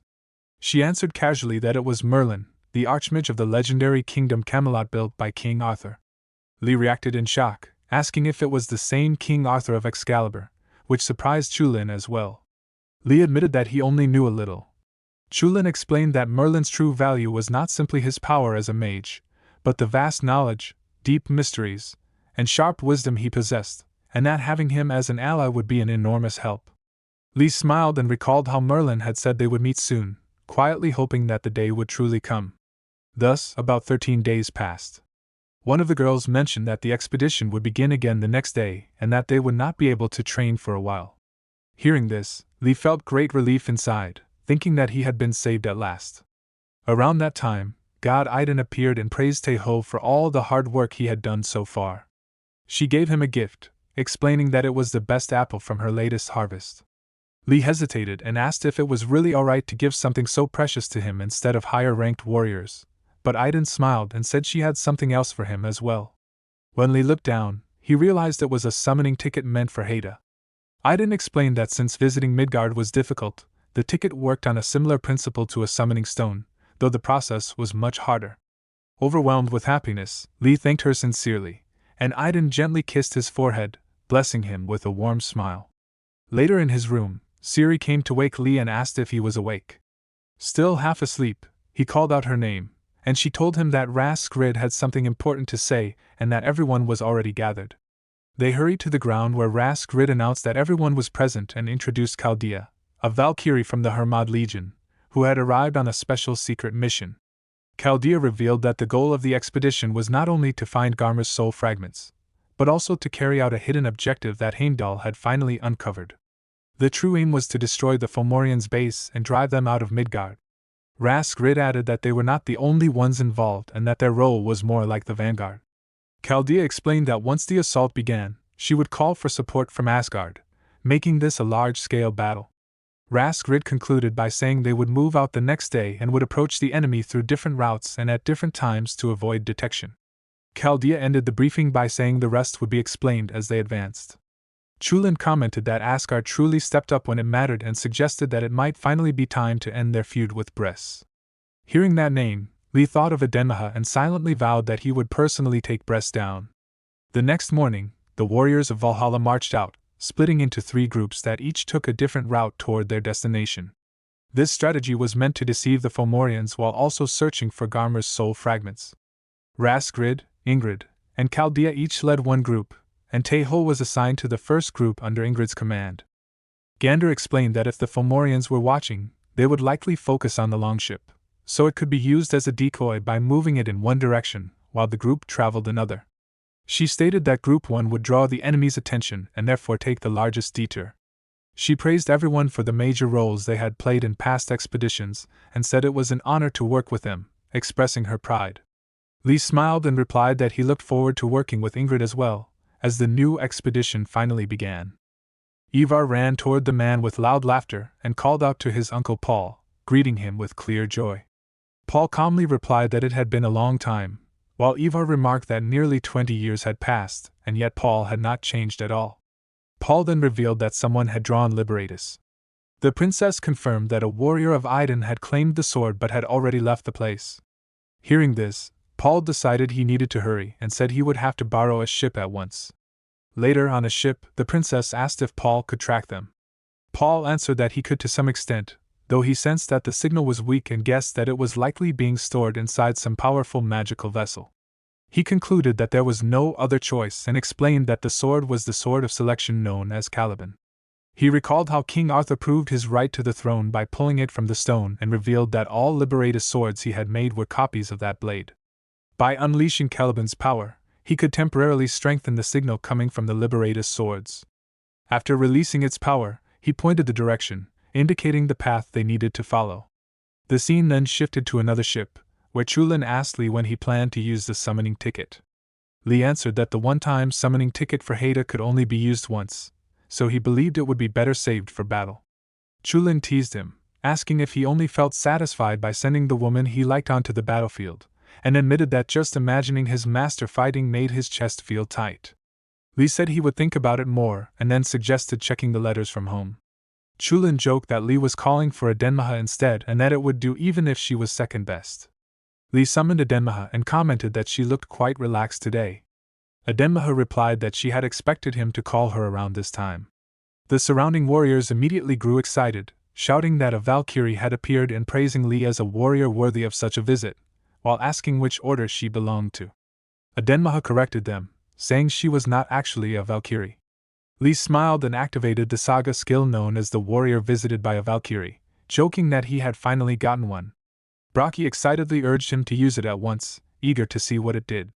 Lee agreed and activated the saga, and in that moment, Haida appeared before everyone, bringing shock and anticipation to the ship. Ciri reacted in shock when she realized that Lee had summoned a Valkyrie. Lee calmly explained that it was not the real Haida, but a saga ability that allowed him to summon the guardian spirit of a Valkyrie. He explained that he could register up to 9 Valkyries, while the number he could summon at once depended on how much the saga had grown. Brockie exploded with jealousy and demanded to know who else Lee had registered, urging him to summon another one immediately. Soon after, Gander appeared, but her form looked faint and weak. Brockie noticed that she seemed blurry and lacked energy.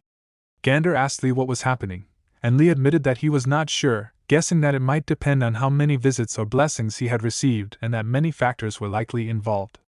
Gander understood and suggested that this was probably why Raskrid could not be summoned. Brockie loudly declared Lee the Valkyrie Master, and joked that he should begin a journey to collect every Valkyrie in Valhalla.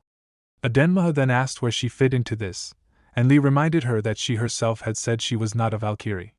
Although she blushed and tried to respond, her attention was suddenly drawn to a golden light coming from Lee's pouch. She shouted in alarm that something was glowing. Lee was startled and asked what she meant, and she pointed out that Anur, the broken sword fragment, and Liberatus were both shining brightly.